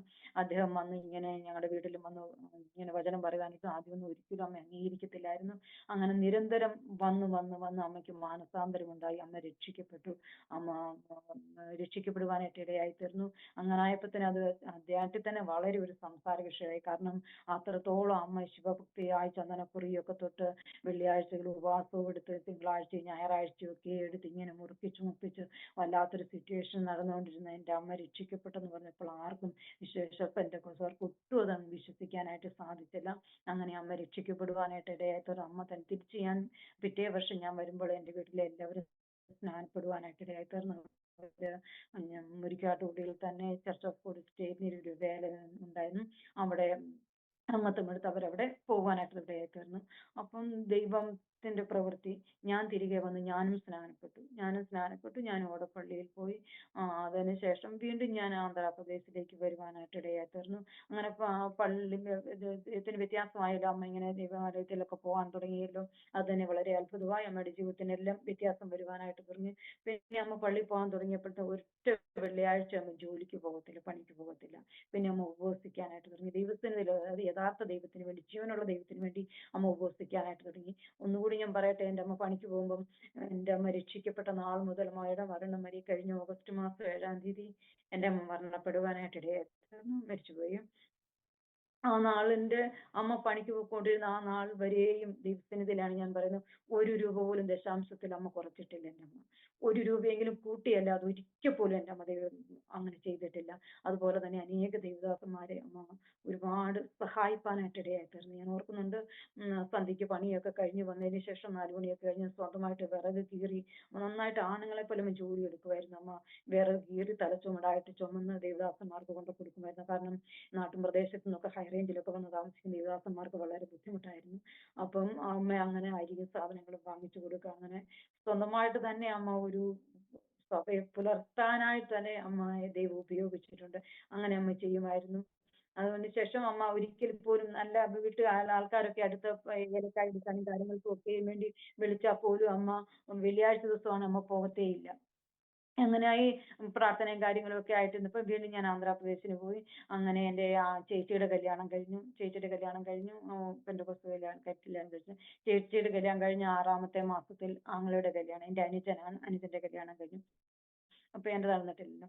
അപ്പം ഞാൻ ആന്ധ്രാപ്രദേശിലാണ്. തിരിച്ച് പിറ്റേ വർഷം ഞാൻ വന്നു. അങ്ങനെ അവർക്ക് ഓരോ കുഞ്ഞുങ്ങളായി. വീണ്ടും ഞാൻ ആന്ധ്രാപ്രദേശിൽ പോയി. അങ്ങനെ ആയിരുന്നപ്പോൾ പിന്നീട് തിരിച്ചു വന്നപ്പോൾ അമ്മയൊക്കെ എന്നോട് പറഞ്ഞു, ഇനി പോകണ്ട, ഇനി എനിക്ക് കല്യാണം എന്തെങ്കിലുമൊക്കെ നോക്കാം, നമുക്ക് പോകണ്ടെന്ന് പറഞ്ഞു. അപ്പം കല്യാണം എന്തെങ്കിലും നോക്കുമെന്ന് സ്ത്രീധനമായിട്ട് കൊടുക്കാൻ പൈസയൊന്നും കയ്യിലൊന്നും ഇല്ല. എങ്കിലും ഒരു ചേച്ചിയുടെ കല്യാണം ഒക്കെയും കഴിഞ്ഞല്ലോ. പിന്നെ വളരെ ഇതായിരുന്നു. അങ്ങനെയായി ഞങ്ങൾ ആയിരിക്കുമ്പോഴത്തേന് പിന്നെ ഞങ്ങള് താഴത്തെ പള്ളിയിലാണ് പൊയ്ക്കൊണ്ടിരുന്നത്, ഞാൻ പറഞ്ഞല്ലോ. അപ്പൊ അത് എങ്ങനെയാന്ന് ചോദിച്ചാൽ ഞങ്ങളുടെ വീട്ടിൽ നിന്ന് പള്ളിയിലേക്ക് പോകുമ്പോഴാണെങ്കിൽ അത് ഇറക്കവാ. തിരിച്ചു വരുമ്പോൾ ഭയങ്കര കേട്ടവാ. ഹൈ റേഞ്ചിലെ റോഡുകളും കാര്യമൊക്കെ അല്ലേ. മഴയും കാര്യങ്ങളും ഒക്കെ വന്നു കഴിഞ്ഞാൽ ഭയങ്കര ബുദ്ധിമുട്ടാണ് പോകാനും വരാനും ഇല്ലായിട്ട്. അങ്ങനെ ഞങ്ങൾ നോക്കുമ്പോൾ ഞങ്ങളുടെ വീടിന്റെ 5 മിനിറ്റ് അകലെയായിട്ട്, ഞങ്ങൾക്ക് 5 മിനിറ്റ് ദൂരമേ ഉള്ളൂ, ന്യൂ ഇന്ത്യ ബൈബിൾ ചർച്ചിന്റെ ഒരു ചർച്ച് ഉണ്ട്. അവിടെ പോകാമെന്ന് ഞങ്ങൾ തീരുമാനിച്ചു. നമുക്ക് താഴത്തെ സഭയിൽ ചെന്ന് പറയാം. അങ്ങനെ അവിടെ ചെന്ന് പറഞ്ഞപ്പോൾ അവർക്കത് ബുദ്ധിമുട്ടായിരുന്നു. എങ്കിലും അവർ സമ്മതിച്ചു. ഞങ്ങൾ ന്യൂ ഇന്ത്യ ബൈബിൾ ചർച്ചിലേക്ക് പോകാനായിട്ട് ഇടയായിരുന്നു. അവിടെ ഒരു നല്ല ദൈവദാസനായിരുന്നു. അദ്ദേഹം ഇപ്പോഴും ഉണ്ട്. First TM. പാപ്പച്ചൻ എന്ന് പറയും. അദ്ദേഹത്തിന്റെ കാലഘട്ടത്തിൽ ഒരുപാട് നല്ല ആത്മീയ കൂട്ടായ്മകൾ ഉണ്ടായിരുന്നു. ബൈബിൾ ക്ലാസ്സുകളുണ്ട്, സൺഡേ സ്കൂളിലുണ്ട്, BBS നടത്തി അദ്ദേഹം. തന്നെയുമല്ല, ഈ ക്രിസ്മസ് പ്രോഗ്രാമുകളൊക്കെ ആയിട്ട് ഇങ്ങനെ തിരുവചനങ്ങളൊക്കെ കാർഡിൽ എഴുതി ഉണ്ടാക്കി പിന്നെ ക്രിസ്മസ് സന്ദേശങ്ങൾ പറഞ്ഞുകൊണ്ട് ഓരോ വീടുകളിൽ കൂടെയൊക്കെ കയറി ഇറങ്ങുകയും ഒത്തിരി നല്ല ലേഡീസിന്റെ മീറ്റിങ്ങുകൾ, യൂത്തിന്റെ മീറ്റിങ്ങുകൾ, അങ്ങനെ ഒരുപാട് നല്ല കാര്യങ്ങളൊക്കെ അദ്ദേഹം ചെയ്തുകൊണ്ട് എല്ലാ വെള്ളിയാഴ്ചകളും പ്രാർത്ഥനകൾ ഉണ്ടായിരുന്നു. അങ്ങനെ ഒരു ദിവസം പ്രാർത്ഥനയ്ക്ക് ഞാൻ വീട്ടിൽ നിൽക്കുകയല്ലേ. അപ്പൊ ഞാനും അമ്മയും കൂടി നിരന്തരം പ്രാർത്ഥനയും കാര്യങ്ങളും ഒക്കെ ആയിട്ട് പോകാൻ തുടങ്ങിക്കൊണ്ടിരുന്നപ്പോൾ അദ്ദേഹത്തിന്റെ ശുശ്രൂഷയിലെ ഒരു അനുഭവമാണ് എൻ്റെ ജീവിതത്തിൽ ഉണ്ടായതെന്ന് വെച്ചാൽ, എൻ്റെ ഷോൾഡറിന്റെ പിന്നിൽ ഒരു മറുകുണ്ടായിരുന്നു, വളരുന്ന ഒരു മറുക്. അപ്പൊ ഞാനൊരു ആരോഗ്യ മാസികയിൽ കണ്ട അപ്രകാരമുള്ള മറുകുകൾ ഉണ്ടെങ്കിൽ അത് വെച്ചുകൊണ്ടിരിക്കുന്ന എത്രയും ഒരു സർജനെ കണ്ടത് റിമൂവ് ചെയ്ത് കളയണം. അപ്പൊ ഞാൻ ഇങ്ങനെ പറഞ്ഞപ്പോ എന്റെ സഹോദരൻ എന്നോട് പറഞ്ഞു, അടുത്ത ആഴ്ച ആവട്ടെ, ഒരാഴ്ച കൊണ്ട് കഴിയിട്ട് നമുക്ക് ലബക്കട പോയി, ലബക്കട എന്ന് പറഞ്ഞാൽ ഞങ്ങളുടെ അടുത്തുള്ള സർക്കാർ ഹോസ്പിറ്റലാണ്. അവിടെ പോയി ഒരു നല്ലൊരു ഡോക്ടർ ഉണ്ട്, അദ്ദേഹത്തെ കാണിച്ച് നമുക്കത് എടുത്തു കളയാം എന്ന് പറഞ്ഞു. അങ്ങനെ ആയിരിക്കുമ്പോൾ ആ വെള്ളിയാഴ്ച ചർച്ചിൽ പ്രാർത്ഥന നടക്കുകയാണ്. ചർച്ചിൽ പ്രാർത്ഥന നടക്കുമ്പോൾ ഞാനും അതിനകത്തുണ്ടല്ലോ. അങ്ങനെ പ്രാർത്ഥന കഴിച്ച ശേഷം രോഗികൾക്ക് വേണ്ടി പ്രാർത്ഥിക്കുന്ന സമയപ്പം അദ്ദേഹം പറഞ്ഞു, ശരീരത്തിൽ എവിടെയെങ്കിലും മുഴകളോ പിന്നെ എന്തെങ്കിലും രോഗങ്ങളോ എന്തെങ്കിലും ഉണ്ടെങ്കിൽ നിങ്ങൾ അവിടെ കരം വെക്കുക, ഞാനിപ്പോൾ പ്രാർത്ഥിക്കാൻ പോവുകയാണ്, നിങ്ങൾക്ക് സൗഖ്യം വരുമെന്ന് പറഞ്ഞു. ഞാനൊന്നും ഓർത്തില്ല. എൻ്റെ ഷോൾഡറിന്റെ പിന്നിൽ ആ മറുകൊണ്ട് സാരിയും ബ്ലൗസും ധരിക്കുമ്പോൾ അത് നന്നായിട്ട് കാണാൻ പറ്റും. അത് വൃത്തികേടായിരുന്നു. അപ്പൊ എനിക്ക് അതിന്റെ പേരിൽ ഒരു ബുദ്ധിമുട്ടുണ്ട്. അപ്പൊ ഞാൻ അവിടെ കരം വെച്ച് ഞാനും പ്രാർത്ഥിച്ചു. പ്രാർത്ഥന കഴിഞ്ഞ് ഞങ്ങൾ വീട്ടിൽ പോയി. പിറ്റേ ദിവസം ഞാൻ കുളിച്ചോണ്ട് ഇങ്ങനെ മേല് തേച്ചോണ്ട് കുളിച്ചോണ്ടിരിക്കുമ്പോൾ എനിക്ക് തോന്നി എന്തോ ഒരു വ്യത്യാസം അവിടെ ഉണ്ടല്ലോ എന്ന്. അപ്പൊ ഞാൻ ഇങ്ങനെ കൈകൊണ്ട് തൊട്ടിട്ട് ഞാൻ കുളി കഴിഞ്ഞ് ചെന്ന് കണ്ണാടി എടുത്ത് ഞാൻ ഇങ്ങനെ നോക്കുമ്പം എനിക്ക് മനസ്സിലായി അത് ആകെ വാടി അതങ്ങ് ചുരുങ്ങി ഏറ്റവും ഒരു ചെറുതായിട്ടിരിക്കാൻ തുടങ്ങി.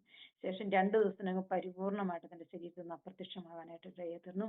അങ്ങനെ ഒരു അനുഭവം എനിക്ക് അദ്ദേഹത്തിന്റെ ശുശ്രൂഷയിലുണ്ട്. അദ്ദേഹം ഇപ്പോഴും പത്തനംതിട്ട എവിടെയോ ശുശ്രൂഷയിലാണ്. ദൈവത്തിന് സ്തോത്രം. അത് കഴിഞ്ഞ് വീണ്ടും ഞങ്ങൾ പ്രാർത്ഥനയും കാര്യങ്ങളും ഒക്കെ നടന്നുകൊണ്ടിരുന്നപ്പോൾ ഞങ്ങളുടെ പള്ളിയിൽ 7 ദിവസത്തെ ഉപവാസ പ്രാർത്ഥന നടക്കുകയാണ്. 7 ദിവസത്തെ ഉപവാസ പ്രാർത്ഥന നടത്തുമ്പോൾ ഞാനും ഉപവസിക്കുകയാണ്. 7 ദിവസം ഞാൻ ഉപവസിക്കുകയാണ്. ഞാൻ ഉപവസിക്കുന്നത് എൻ്റെ വിവാഹത്തിന് വേണ്ടിയാണ് ഉപവസിക്കുന്നത്. എൻ്റെ സഹോദരിയുടെ വിവാഹമൊക്കെ കഴിഞ്ഞല്ലോ. പിന്നെ അവർക്കും കുഞ്ഞുങ്ങളൊക്കെ ആയപ്പോൾ ആൾക്കാരൊക്കെ എന്നോട് ഇപ്പോഴേ ചോദിക്കാൻ, നിനക്ക് കല്യാണമൊന്നും ആകുന്നില്ലേ എന്നൊക്കെ ചോദിക്കാനായിട്ട് തുടങ്ങി. അപ്പം എനിക്കറിയാമല്ലോ എൻ്റെ വീടിന്റെ സിറ്റുവേഷൻ എങ്ങനെയാണ്. അപ്പം ദൈവത്തിൽ ആശ്രയിക്കേണ്ടി ഞാൻ പ്രാർത്ഥിക്കാനായിട്ട് തുടങ്ങി. ഞാൻ ഉപവസിച്ചുകൊണ്ടിരിക്കുമ്പോൾ ഉപവാസത്തിന്റെ 4ാമത്തെ ദിവസമാണ്. 4ാമത്തെ ദിവസം രാവിലെ ഞങ്ങൾ സഹോദരിമാർ കുറെ പേരുണ്ട് ഉപവസിക്കുന്നത്. അപ്പം ഞങ്ങൾ ചർച്ചിൽ തന്നെയാണ് കിടക്കുന്നത്. ഹോളിൽ കിടക്കും. രാത്രിയാകുമ്പോൾ പാസ്റ്റർ ആന്റിയും വരും ഞങ്ങളുടെ കൂടെ. എന്നിട്ട് പ്രഭാതത്തിൽ ഞങ്ങൾ എഴുന്നേറ്റ് വീടുകളിൽ പോയി വേഷം മാറി കുളിച്ച് അങ്ങനെ വീട്ടിലേക്ക് വരും. ചർച്ചിനോട് ഏറ്റവും അടുത്ത വീട് എൻ്റെയായിരുന്നു. അപ്പൊ എനിക്ക് പെട്ടെന്ന് പോകാനായിട്ട് സാധിക്കും. 4ാമത്തെ ദിവസം പ്രഭാതത്തിൽ ഒരു 7 മണിയൊക്കെ കഴിഞ്ഞപ്പോഴത്തേന് എൻ്റെ അച്ഛൻ ഓടി ചർച്ചിലേക്ക് വന്നിട്ട് പറഞ്ഞു, പാസ്റ്ററെ വേഗം വരണം, വീട്ടുകാരിക്ക് ഇങ്ങനെ നെഞ്ചുവേദനയാണെന്ന് പറഞ്ഞ് കിടന്ന് ഉരുളുകയാണ്, വേഗം വരണം. അപ്പൊ ഞങ്ങളെല്ലാം പെട്ടെന്ന് ഇറങ്ങി ചെന്നപ്പോഴത്തേന് വീടിനോട് അതിനുപുറം വീട്ടിന്റെ തൊട്ടടുത്തുള്ള ചേട്ടൻ ഓടി വരുന്നുണ്ട്, ജീപ്പ് വിളിക്കാൻ പോകും, അന്നക്കുട്ടി ചേച്ചീനെ ആശുപത്രിയിൽ കൊണ്ടുപോകാനെന്ന് പറഞ്ഞു. എൻ്റെ അമ്മയുടെ പേര് അന്നക്കുട്ടി എന്നായിരുന്നു. അന്നേരം ഞങ്ങൾ ഇറങ്ങി ചെല്ലുമ്പോഴത്തേന് അമ്മയ്ക്ക് അതികഠിനമായ വേദനയാണ്. അമ്മയ്ക്കൊന്നും സംസാരിക്കാനായിട്ട് പറ്റുന്നില്ല. അമ്മ കണ്ണടച്ചിരിക്കുകയാണ്. അമ്മ ശരീരം വെട്ടി വിയർത്തിട്ടുണ്ട്. ഉം, ഒരു വാടി തളർന്ന് ഇങ്ങനെ കിടക്കണം. അമ്മയുടെ ആ വേദനയുടെ ആധിക്യം കൊണ്ട് അമ്മയുടെ ശരീരത്തിൽ നിന്ന് അമ്മ ഏതോ മലവും മൂത്രവും ഒരുപോലെ പോകാനായിട്ട് ഇടയായി തീർന്നു. അതികഠിനമായ ഒരു അറ്റാക്ക് ആയിരുന്നു അമ്മയ്ക്ക് ഉണ്ടായത്. അപ്പൊ അമ്മ അന്ന് രാവിലെ പണിയാനായിട്ട് അടുത്ത ആൾക്കാരുണ്ട്. ആ കൂടെ പോകാനായിട്ട് തുടങ്ങിയപ്പോൾ അമ്മയും അച്ഛനും മാത്രമേ ഉണ്ടായിരുന്നുള്ളൂ വീട്ടില്. പോകാനായിട്ട് തുടങ്ങിയിട്ട് അമ്മയ്ക്കുള്ള ഭക്ഷണവും അമ്മ എടുത്ത് അച്ഛനും ഉള്ള ഭക്ഷണവും റെഡിയാക്കി വെച്ചിട്ട് മുറ്റം ഒടിക്കാനായിട്ട് അമ്മ ഇറങ്ങി. മുറ്റം ഒടിക്കാനായിട്ട് ഇറങ്ങിയപ്പോൾ പെട്ടെന്ന് അമ്മയുടെ രണ്ട് ചെവിയിലും വേദന വന്നു. ശക്തിയായ വേദന. ഇതെന്താന്ന് ഓർത്ത് അമ്മ രണ്ട് ചെവി ഇങ്ങനെ പൊത്തിയപ്പോഴത്തേനും നെഞ്ചിന് വേദന വന്നു. എന്റെ ചങ്ക് പൊട്ടും, നീ നമ്മ ഇങ്ങനെ കാറിക്കൊണ്ട് അമ്മ വീഴാനായിട്ട് ഇടയായിരുന്നു. അച്ഛൻ പെട്ടെന്ന് എടുത്ത് വരാന്തേക്ക് എടുത്തിട്ടാണ് അടുത്തുള്ള ആരിൽ ഏൽപ്പിച്ചിട്ടാണ് അച്ഛൻ ചർച്ചിലേക്ക് ഓടി വന്നു. അങ്ങനെ ഞങ്ങൾ വന്ന് പെട്ടെന്ന് ജീപ്പ് വന്ന് അമ്മേനെ ക്ലീൻ ചെയ്ത് ഞാൻ അമ്മയെ അമ്മയെന്ന് വിളിക്കുന്നുണ്ട്. പക്ഷെ അമ്മ കണ്ണു തുറക്കുന്നില്ല, സംസാരിക്കുന്നില്ല. അമ്മ ഒന്ന് മൂളുക മാത്രമേ ചെയ്യുന്നുള്ളൂ. ഞങ്ങൾ പെട്ടെന്ന് ഞങ്ങൾ അടുത്ത ലബക്കടുത്ത പ്രാഥമിക സർക്കാരിന്റെ ഹോസ്പിറ്റലിലേക്ക് കൊണ്ടുപോയി. അപ്പോൾ ഡോക്ടറുടെ സമയമൊന്നുമല്ല, രാവിലെയാണ്. അപ്പം ഡോക്ടർ നല്ലൊരു ഡോക്ടറായിരുന്നു. അദ്ദേഹത്തെ കാണാനായിട്ട് പ്രൈവറ്റ് ആയിട്ട് കാണാനായിട്ട് ക്വാർട്ടേഴ്സിൽ ആൾക്കാരെല്ലാം ഇങ്ങനെ ക്യൂ നിൽക്കുകയാണ്. അപ്പൊ നമ്മുടെ ഇടയ്ക്ക് ചെന്നപ്പോൾ അവർക്ക് ബുദ്ധിമുട്ടാണ്. പക്ഷേ സീരിയസ്നെസ് മനസ്സിലാക്കി അവര് ഞങ്ങളോട് അകത്തേക്ക് പൊക്കോളാൻ പറഞ്ഞു. അമ്മേനെ കൊണ്ട് ഞങ്ങൾ ടേബിളൊക്കെ എടുത്തി ഡോക്ടർ പരിശോധിച്ചു. അന്നേരം അവർ അയ്യോ ഇത് വളരെ കുഴപ്പമാണല്ലോ, വേഗം നിങ്ങൾ താഴെ കൊണ്ട് ചെന്നിട്ട് ECG എടുക്കാൻ പറഞ്ഞു. പെട്ടെന്ന് അമ്മേനെ കൊണ്ട് ഞങ്ങൾ ECG എടുക്കാനായിട്ട് വന്നു. അപ്പോഴൊന്നും എന്റെ മനസ്സിൽ എനിക്ക് തോന്നുന്നില്ല അമ്മയ്ക്ക് അറ്റാക്കാണ്, ഇത് ഹൃദയസ്തംഭനമാണ്, അത് ജീവന് ഭീഷണി, അങ്ങനൊന്നും എനിക്കറിയില്ല. ദൈവാത്മാവിനെ മറപ്പിച്ചതാകാം. എന്നിട്ട് ഞാൻ എൻ്റെ ഒരു കൂട്ടുകാരിയുണ്ട്, പാസ്റ്ററുണ്ട്, അദ്ദേഹത്തിന്റെ വൈഫുണ്ട്. ഞങ്ങൾ പെട്ടെന്ന് വന്ന് അവിടെ ECG എടുത്തപ്പോൾ ആ നേഴ്സുമാരൊക്കെ എന്നൊക്കെ ഇങ്ങനെ പെട്ടെന്ന് വെച്ച് കൊടുത്തു. അപ്പൊ എനിക്ക് മനസ്സിലായി ഇത് അറ്റാക്കാണ് എന്ന്. അപ്പൊ എനിക്ക് ഹൃദയത്തിന് വേദനയുണ്ടായി. അങ്ങനെ ഞങ്ങൾ പെട്ടെന്ന് അവര് പറഞ്ഞു എത്രയും വേഗം നിങ്ങൾ സെന്റ് ജോൺസിലേക്ക് കൊണ്ടു. സെന്റ് ജോൺസ് മിഷൻ ഹോസ്പിറ്റലാണ് കട്ടപ്പനത്തെ ഹൈ റേഞ്ചിലെ ഏറ്റവും വലിയൊരു പ്രൈവറ്റ് ഹോസ്പിറ്റൽ എന്ന്. അവിടെ എല്ലാ ഫെസിലിറ്റീസും ഉണ്ട്. പക്ഷെ നല്ല പൈസ വേണം. അങ്ങോട്ട് കൊണ്ടുപോയി. അപ്പൊ എൻ്റെ അച്ഛൻ്റെ പോക്കറ്റിൽ ആകെയുള്ളത് 50 രൂപയാണ്. അങ്ങനെ കൊണ്ടുപോയി ഞങ്ങൾ ആ വന്ന ജീപ്പിന് തന്നെ അവിടെ കൊണ്ടുപോയി. അവര് ഞങ്ങളോട് പറഞ്ഞു അതിനു വേണ്ടി പൈസ വാങ്ങിക്കുള്ളൂ. സമയം ഒരു 9:30 സമയം എഴുതി വെച്ചിട്ടുണ്ടായിരുന്നു. ഒരു നവംബർ മാസം 6-ാം തീയതി ഇത് സംഭവിക്കുന്നത്, 2006. ഞാനത് നന്നായി ഓർക്കുന്നു. എന്നിട്ട് അമ്മയെ കൊണ്ട് ഞങ്ങൾ പോയി. അവിടെ ചെന്ന് അവരതൊന്ന് നോക്കിയിട്ട് അവർ പെട്ടെന്ന് ECG എടുത്തിട്ട് പെട്ടെന്ന് തന്നെ അവർ ഇന്റൻസീവ് കെയർ യൂണിറ്റിലേക്ക് അമ്മയെ മാറ്റി. അന്നേരത്തേന് അമ്മേനെ വീൽ ചെയറിൽ എഴുന്നേറ്റിരുത്തി. അമ്മ എന്നെ ഇങ്ങനെ തിരിഞ്ഞു നോക്കി ഞാൻ നിശ്ചയിരിക്കുന്നത് ഞാൻ കണ്ടു. അമ്മ എന്നിട്ട് അന്നേരത്തിനും എഴുന്നേറ്റിരിക്കുന്നു. അങ്ങനെ കൊണ്ടുപോയപ്പോഴത്തേന് അച്ഛനോട് ഡോക്ടർ പറഞ്ഞു 48 മണിക്കൂർ കഴിയാതെ ഒന്നും ഞങ്ങൾക്ക് പറയാൻ പറ്റത്തില്ലെന്ന് പറഞ്ഞു. അപ്പോൾ ഞാൻ ഉപവാസമാണ്. അപ്പൊ ചേച്ചി എന്നോട് പറഞ്ഞു നീ കൊച്ചു വീട്ടിലേക്ക് വെക്കോ, ഇപ്പൊ ഇവിടെ നിൽക്കണ്ട. തന്നെയല്ല ഇന്റൻസീവ് കെയർ യൂണിറ്റ് ഒന്നും എപ്പോഴും അവർ ആൾക്കാരെ കാണിക്കത്തില്ല. തന്നെയല്ല അവർ ഒരു പരിധി നിശ്ചയിക്കും, ഇത്ര പേർക്കൊക്കെയാണ് ഇത്ര സമയത്ത് കയറാൻ കാണാം എന്നൊക്കെ. അങ്ങനെയുള്ളൂ, വെറുതെ ഇവിടെ നിൽക്കേണ്ടതാണെന്ന് പറഞ്ഞു. അങ്ങനെ ഞാൻ വീട്ടിലേക്ക് പോകാനായിട്ട് ഞാൻ പള്ളിയിൽ ചെന്ന് പ്രാർത്ഥിക്കാനായിട്ടായിരുന്നു. അങ്ങനെ 4-ാമത്തെ ദിവസം അമ്മ എന്നെ ICU ഇറക്കിയിട്ട് അമ്മയെ വാർഡിലേക്ക് മാറ്റി. അമ്മയ്ക്ക് ഭയങ്കരമായ അറ്റാക്കായിരുന്നു വന്നത്. ഞാൻ കൂടുതൽ പറയട്ടെ, എൻ്റെ അമ്മയുടെ ഒക്കെ ആൾക്കാരിൽ ആ ഒരു മക്കളിൽ 8 മക്കളാണ് അമ്മയൊക്കെ. അതിൽ അമ്മ ഒഴികെ ബാക്കി എല്ലാവരും അറ്റാക്ക് വന്നാണ് മരണപ്പെട്ടത്. എന്നാൽ അതിന് ജസ്റ്റ് ഓപ്പോസിറ്റ് ആയിരുന്നു എൻ്റെ അമ്മ മാത്രമേ ഹോസ്പിറ്റലിൽ പോയിട്ട് ജീവനോട് തിരിച്ചു വന്നുള്ളൂ. ബാക്കിയുള്ളവരൊക്കെയും അറ്റാക്കായിട്ട് ഹോസ്പിറ്റലിൽ ഡെഡ് ബോഡി ആയിട്ടാണ് തിരിച്ചിരുന്നത്. അതിൽ നിന്ന് ജീവനുള്ള ദൈവത്തെ വിശ്വസിക്കുകയും ആരാധിക്കുകയും രക്ഷിക്കപ്പെടുകയും സ്നാനപ്പെടുകയും ഒക്കെ ചെയ്തത് എൻ്റെ അമ്മ മാത്രമേ ഉണ്ടായിരുന്നുള്ളൂ. കൊണ്ട് എൻ്റെ അമ്മയുടെ പ്രാണനെ ദൈവം തിരികെ തന്നു. അങ്ങനെ അമ്മ വീണ്ടും വാർഡിലേക്ക് മാറ്റിയെങ്കിലും അമ്മയുടെ അസ്വസ്ഥതകളൊക്കെ അമ്മയ്ക്ക് ഉണ്ടായിരുന്നു. വല്ലാത്ത പ്രയാസങ്ങളൊക്കെ ആയിരുന്നു. അങ്ങനെ ഒരു ദിവസം എൻ്റെ ഉപവാസം ഞാൻ തുടർന്നുകൊണ്ടേയിരുന്നു. അങ്ങനെ ആയി കഴിഞ്ഞപ്പോഴത്തേന് ഒരു ദിവസം അമ്മയുടെ അടുത്ത് ചേച്ചി കുഞ്ഞിനെ കൊണ്ട് അമ്മേനെ നോക്കാനായിട്ട് ഉണ്ടായിരുന്നു. അപ്പോഴത്തേനും അവിടെ സിസ്റ്റർ അമ്മയെ ഡിസ്ചാർജ് ചെയ്യുന്നു. അപ്പൊ അവര് അവളുടെ മുഖത്തോട്ട് നോക്കിയിട്ട് പറയും എൻ്റെ കുഞ്ഞെ എന്നിട്ട് അമ്മയ്ക്കൊരു മേജർ അറ്റാക്ക് ആവുന്നു, ജീവിച്ചിരിക്കുന്നത് തന്നെ ദൈവത്തിന്റെ കരുണയാന്ന് പറഞ്ഞു. അങ്ങനെ പറഞ്ഞു 16-ാമത്തെ ദിവസം അമ്മേനെ ഡിസ്ചാർജ് ചെയ്യണം. അതിനോടൊക്കെ ഞാൻ അമ്മയെ അവിടെ നിന്നപ്പോഴത്തേനും അമ്മയ്ക്ക് ഭക്ഷണമൊക്കെ കൊണ്ടുവരാനായിട്ട് ആന്റിയുടെ വീട്ടിലോട്ട്, ഏറ്റവും ഇളയ ആങ്ങളെ ഉണ്ടല്ലോ അമ്മയുടെ, അദ്ദേഹം മരിച്ചു പോയതാണ്. ആന്റിയുടെ വീട്ടിൽ, ആന്റി നല്ലൊരു സ്ത്രീയാണ്. അവിടെ പോയി അവിടെ നിന്ന് എനിക്ക് ഭക്ഷണമൊക്കെ ഉണ്ടാക്കി തരും. ഞാൻ അമ്മയ്ക്ക് കൊടുക്കാനായിട്ട് കൊണ്ടുവരും. അപ്പം അവിടെ ഒരു ഷോർട്ട് കട്ട് ഉണ്ട്. പിന്നെ ഹോസ്പിറ്റലിന് ഒത്തിരി ദൂരത്തല്ലാത്ത കേട്ടോ. ആ ഷോർട്ട് കട്ട് ഇറങ്ങിയാണ് ഞാൻ വരുന്നത്. അപ്പൊ ഞാൻ ഓർക്കുന്നു, വ്യക്തമായിട്ട് ഞാൻ ഓർക്കുന്നു, ഞാൻ ഇങ്ങനെ നടന്നു വരുമ്പോൾ ചെറിയ കാറ്റടിക്കുന്നുണ്ട്, നല്ല സുഖകരമായ ചെറിയ കാറ്റടിക്കുന്നുണ്ട്. എൻ്റെ രണ്ട് ചെവിയിലുമായിട്ട് ആരാണ്ട് ഇങ്ങനെ പറയാ, വീണുപോയ ദാവീദിന് കൂടാരത്തെ ഞാൻ വീണ്ടും പണിയുന്നു. അപ്പൊ എനിക്ക് ഭയങ്കര ഒരു ആശ്വാസമായത്. ദൈവാത്മാവ് എന്നോട് സംസാരിക്കുന്നത് എനിക്ക് മനസ്സിലായി. കാരണം എൻ്റെ വീടിന്റെ ഒരു നട്ടല്ലായിരുന്നു എൻ്റെ അമ്മ എന്ന് പറയുന്നത്. അമ്മ വിശ്വാസത്തിൽ വരുന്നതിന് മുമ്പും അമ്മയായിരുന്നു കുടുംബം നന്നായിട്ട് നോക്കിക്കൊണ്ടിരുന്നത്. അതായി കഴിഞ്ഞു ഇച്ചിരിയൊക്കെ നന്നായിട്ട് നോക്കുന്ന അമ്മ തന്നെയായിരുന്നു. കാരണം അമ്മ വീണുപോയപ്പോൾ കുടുംബത്തിന്റെ ഒരു പതനമായിരുന്നല്ലോ. അപ്പം എനിക്ക് മനസ്സിലായില്ല, ദൈവം എഴുന്നേൽപ്പിക്കും, ഞങ്ങൾ താണു പോകത്തില്ല. ദൈവാത്മാവിനോട് സംസാരിച്ചല്ലോ, അങ്ങനെ വിശ്വസിച്ച് എനിക്കൊരു ബലമായി. അങ്ങനെ തിരികെ വന്നു. ശേഷം 16ാമത്തെ ദിവസം അമ്മേനെ ഡിസ്ചാർജ് ചെയ്തു.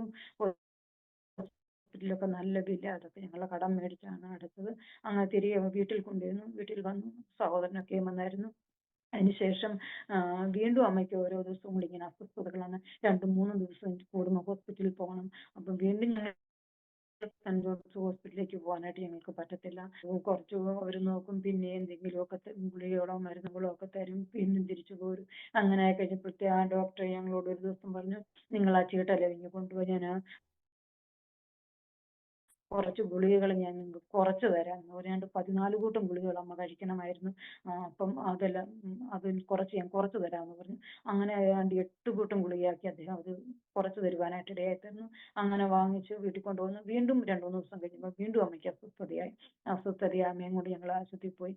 വീണ്ടും പറയാൻ, ഈ സർക്കാർ ഹോസ്പിറ്റലിലെ ഡോക്ടർമാരൊക്കെ എന്ന് പറഞ്ഞാൽ വെള്ളിയാഴ്ച വൈകിട്ട് വീട്ടിൽ പോയാൽ അവർ പിന്നെ തിങ്കളാഴ്ചയെ വരത്തുള്ളൂ. അപ്പൊ ശനി ഞായർ ഒന്നും ഡോക്ടർമാരുണ്ടാകത്തില്ല, നഴ്സുമാർ മാത്രമേ ഉള്ളൂ. അപ്പം ചില ദിവസങ്ങളൊക്കെ അമ്മയ്ക്ക് വൈകിട്ട് വെള്ളിയാഴ്ചകളൊക്കെ ആകുമ്പോഴത്തേനും അസ്വസ്ഥതയാകും. അപ്പൊ നമ്മൾ കൊണ്ടുപോയാൽ ഡോക്ടർ ഇല്ല എന്ന് പറഞ്ഞു. അവരെ കൊണ്ട് നമ്മളാക്കിയാൽ പോലും അവർ നമ്മൾ അഡ്മിറ്റ് ചെയ്യത്തില്ല.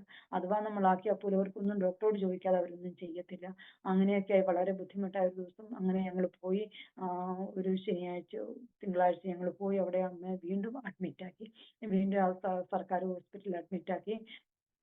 ഞാനും അച്ഛനും അമ്മയേ ഉള്ളൂ. അച്ഛൻ ജോലിക്കായിട്ടൊക്കെ പോലെ പകലുള്ള സമയങ്ങളും എല്ലാം രാത്രി എന്നൊക്കെ പറഞ്ഞാലും ഞാൻ തന്നെയുള്ളൂ അമ്മയുടെ കൂടെ. അങ്ങനെ ഒരു ദിവസം അവരെനിക്ക് ബ്ലഡ് ടെസ്റ്റ് ചെയ്യാനും ബ്ലഡിന്റെയും കൊളസ്ട്രോൾ ഒക്കെ ഉണ്ടായിരുന്നു. എനിക്ക് അതൊക്കെ ടെസ്റ്റ് ചെയ്യാനായിട്ട് അതിന്റെ റിസൾട്ട് വാങ്ങിക്കാനായിട്ട് കട്ടപ്പനയ്ക്ക് പോകണമായിരുന്നു. അപ്പൊ അവരെന്നോട് പറഞ്ഞു റിസൾട്ട് വാങ്ങിച്ചുകൊണ്ട് വരാനായിട്ട്. ഞാൻ നോക്കിയപ്പോഴത്തേന് 2-3 ദിവസം ഞാൻ വീട്ടിൽ നിന്ന് വന്നിട്ട്, വീട് ഒത്തിരി ദൂരത്തല്ല, ബസ്സിന് പോകാം, നമുക്ക് അങ്ങോട്ടുള്ള ബസ്സൊക്കെ ഉണ്ട്. പക്ഷെ അമ്മേനെ ഒറ്റയ്ക്കിട്ട് പോകാനായിട്ടുള്ള ബുദ്ധിമുട്ടും ഒക്കെ കാരണം ഞാൻ പോയിട്ടൊന്നും വരാതെ എൻ്റെ ഡ്രസ്സൊക്കെ വളരെ മുഷിഞ്ഞു. ഞാനൊരു പ്രാകൃത രൂപമായിരുന്നു.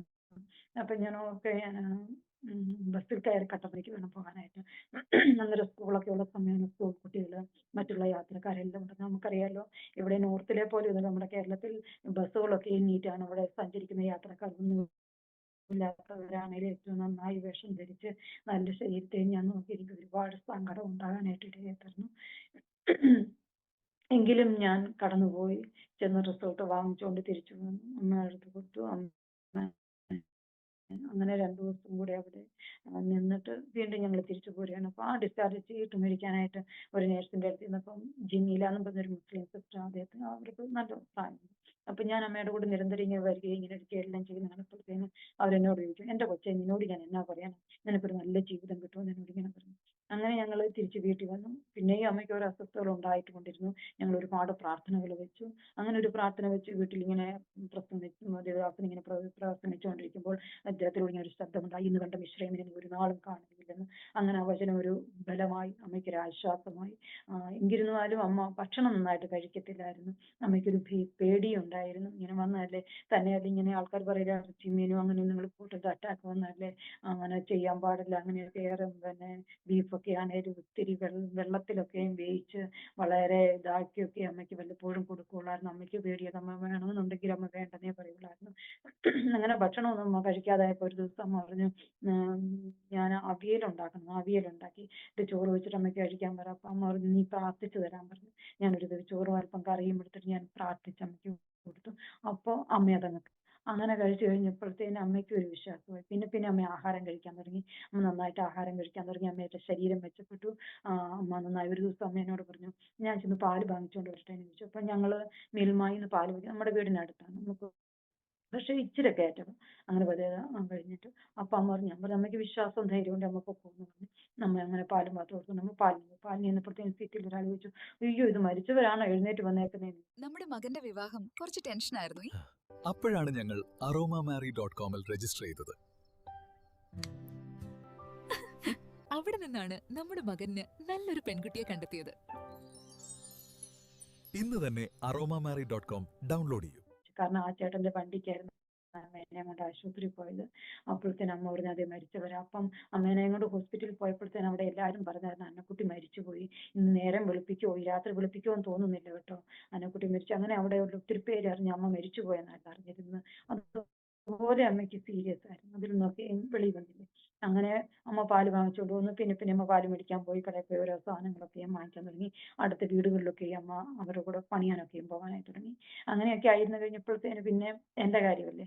അങ്ങനെ ആയിക്കഴിഞ്ഞപ്പോൾ സാമ്പത്തികമായിട്ട് നമുക്ക് ഹോസ്പിറ്റലും കാര്യമെല്ലാം ഒന്നുമില്ല. എന്റെ വിവാഹമൊന്നും നടക്കുന്നില്ല. ആൾക്കാരൊക്കെ ഇങ്ങനെ ചോദിക്കാൻ തുടങ്ങി. അപ്പൊ ഞാനിങ്ങനെ നിരന്തരം പള്ളിയിൽ പോവുക, ഞാനും അമ്മയും പ്രാർത്ഥിക്കുക, അങ്ങനെ മാത്രമേ ഉള്ളൂ. അതിനോടകം ഒത്തിരി കല്യാണാലോചനകളൊക്കെ വന്നു.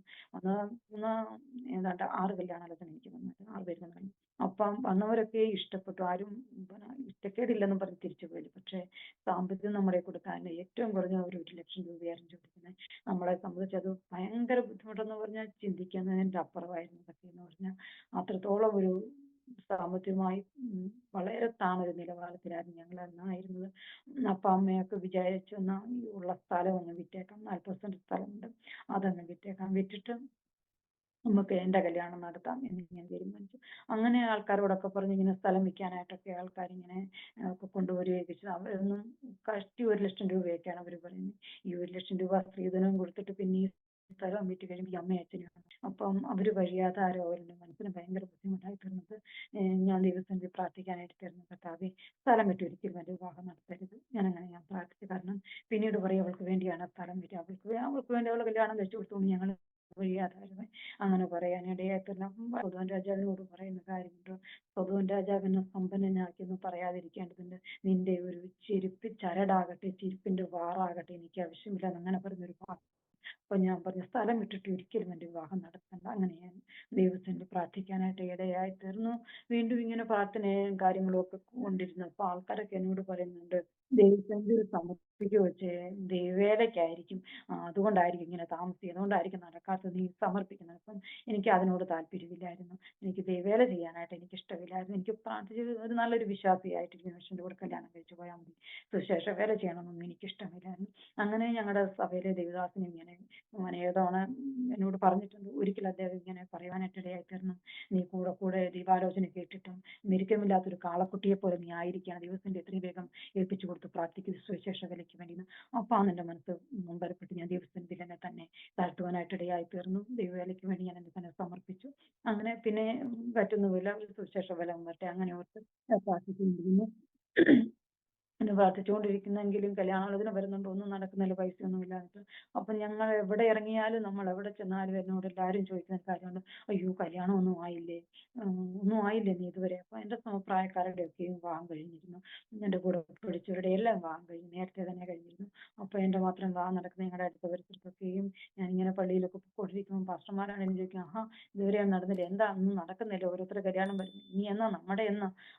അങ്ങനെയൊക്കെ ചോദിക്കുമ്പോൾ തന്നെ ഹൃദയത്തിന് ബുദ്ധിമുട്ട് എനിക്കുണ്ടാകാനായിട്ടാണ്. കാരണം കല്യാണം നടക്കുന്നതിനേക്കാൾ ഉപരിയായിട്ട് മറ്റുള്ളവരുടെ ചോദ്യങ്ങൾക്ക് മുമ്പ് നമുക്ക് പിടിച്ചു നിൽക്കാൻ വയ്യാത്തൊരു സിറ്റുവേഷൻ പോലെ എനിക്കുണ്ടായി. വളരെ ഒരു ലജ്ജകരമായ ഒരു അവസ്ഥ എനിക്ക് തീർന്നു. ഞാൻ ദൈവത്തിന് ഒരുപാട് കരയുവാനും പ്രാർത്ഥിക്കാനുമായിട്ട് വിധേയമായിട്ട്. അപ്പൊ ഞാൻ ഒത്തിരി ദൈവത്തിന് ഞാൻ എഴുതി വെച്ചു, ഒന്നും നടന്നില്ല. ദൈവത്തിന്റെ സമയമായാലും ഞാൻ കരുതി വീണ്ടും ഞാൻ പ്രാർത്ഥിക്കായിരുന്നു. ദാവീദിന് പറയുന്ന പോലെ ഞാൻ പുകയത്ത് വെച്ച തുരുത്തി പോലെയാകുന്നു, വീട്ടിൽ തനിച്ചിരിക്കുന്ന പുരുകിൽ പോലെയാകുന്നു, ശൂന്യ സ്ഥലത്തെ മൂങ്ങ പോലെയാന്നൊക്കെ പറയുന്ന വാക്യങ്ങളൊക്കെ ഉണ്ട്. അതൊക്കെ ഓർത്ത് ഞാൻ ദൈവസ്ഥാനം അതുപോലെയാണല്ലോ കർത്താവ് എന്റെ ജീവിതത്തിന് സഹായിക്കാനാകില്ല.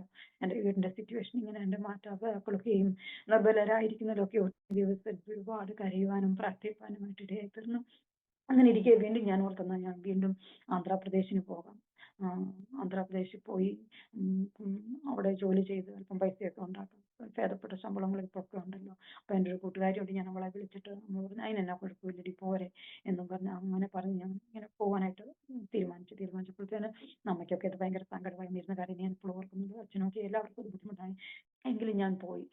ഞാൻ പോയി അവിടെ ചെന്ന് അന്ന് ഞങ്ങൾ ചെല്ലുമ്പോഴത്തേന് ആന്ധ്രാപ്രദേശെല്ലാം ആന്ധ്രയും തെലുങ്കാനയും ഡിവൈഡ് ആയിരുന്നു. കരീംനഗർ എന്ന് പറഞ്ഞ സ്ഥലത്താണ് ഞാൻ ചെല്ലുന്നത്. ഞങ്ങൾ ചെന്ന് അവിടെ ഒരു കരീംനഗറിൽ നിന്നും കുറച്ചുകൂടെ ധർമാരം എന്ന് പറഞ്ഞൊരു സ്ഥലത്താണ് ആദ്യം ചെല്ലുന്നത്. അവിടെ ചെന്ന് അവിടെ ഒരു സ്കൂളിൽ ഞാൻ ഇങ്ങനെ ജോയിൻ ചെയ്തു. അപ്പം ഞാൻ പോകുന്ന അക്കാഡമിക് ഇയർ ഒക്കെ തീരാറായി, അതായത് ദസറയൊക്കെ കഴിഞ്ഞിട്ടുള്ള ഒരു സമയത്താണ് ഞങ്ങൾ കടന്നു ചെല്ലുന്നത്. അപ്പൊ അവിടെ ചെന്ന് കഴിഞ്ഞപ്പോഴത്തേനും ആ സ്കൂളിൽ ജോലി ചെയ്തുകൊണ്ടിരിക്കുമ്പം ഒരു മാസം കഴിഞ്ഞപ്പോഴത്തേനും വീട്ടിൽ നിന്ന് എനിക്ക് ഒരു ദിവസം ഒരു ഫോൺ വന്നിട്ട് പറഞ്ഞു, നിനക്കൊരു കല്യാണാലോചന വന്നിട്ടുണ്ട്, ചെറുക്കൻ ഇവിടെയല്ല പഞ്ചാബിലാണ്, അദ്ദേഹം ഒരു പാസ്റ്ററാണ് എന്ന് പറഞ്ഞു. ഞങ്ങളെ വന്നു ഇവിടെ വീട്ടിൽ വന്ന് ഞങ്ങൾക്ക് ഇഷ്ടപ്പെട്ടു, നിന്റെ ഫോട്ടോയും കണ്ടു, നിന്നെ ഇഷ്ടപ്പെട്ടു, പക്ഷെ നേരിട്ട് കണ്ടൊന്ന് സംസാരിക്കണമെന്നാണ് പറഞ്ഞേക്കുന്നത്, അതുകൊണ്ട് നീ വരണം എന്ന് അമ്മ എന്നോട് ഇങ്ങനെ പറയാനായിട്ട് ഇടയായി തന്നു. പിന്നെ ഞാൻ സ്കൂളുകാരോട് പറഞ്ഞിട്ട് ഒരാഴ്ചത്തെ അവധിയെടുത്ത് ഞാൻ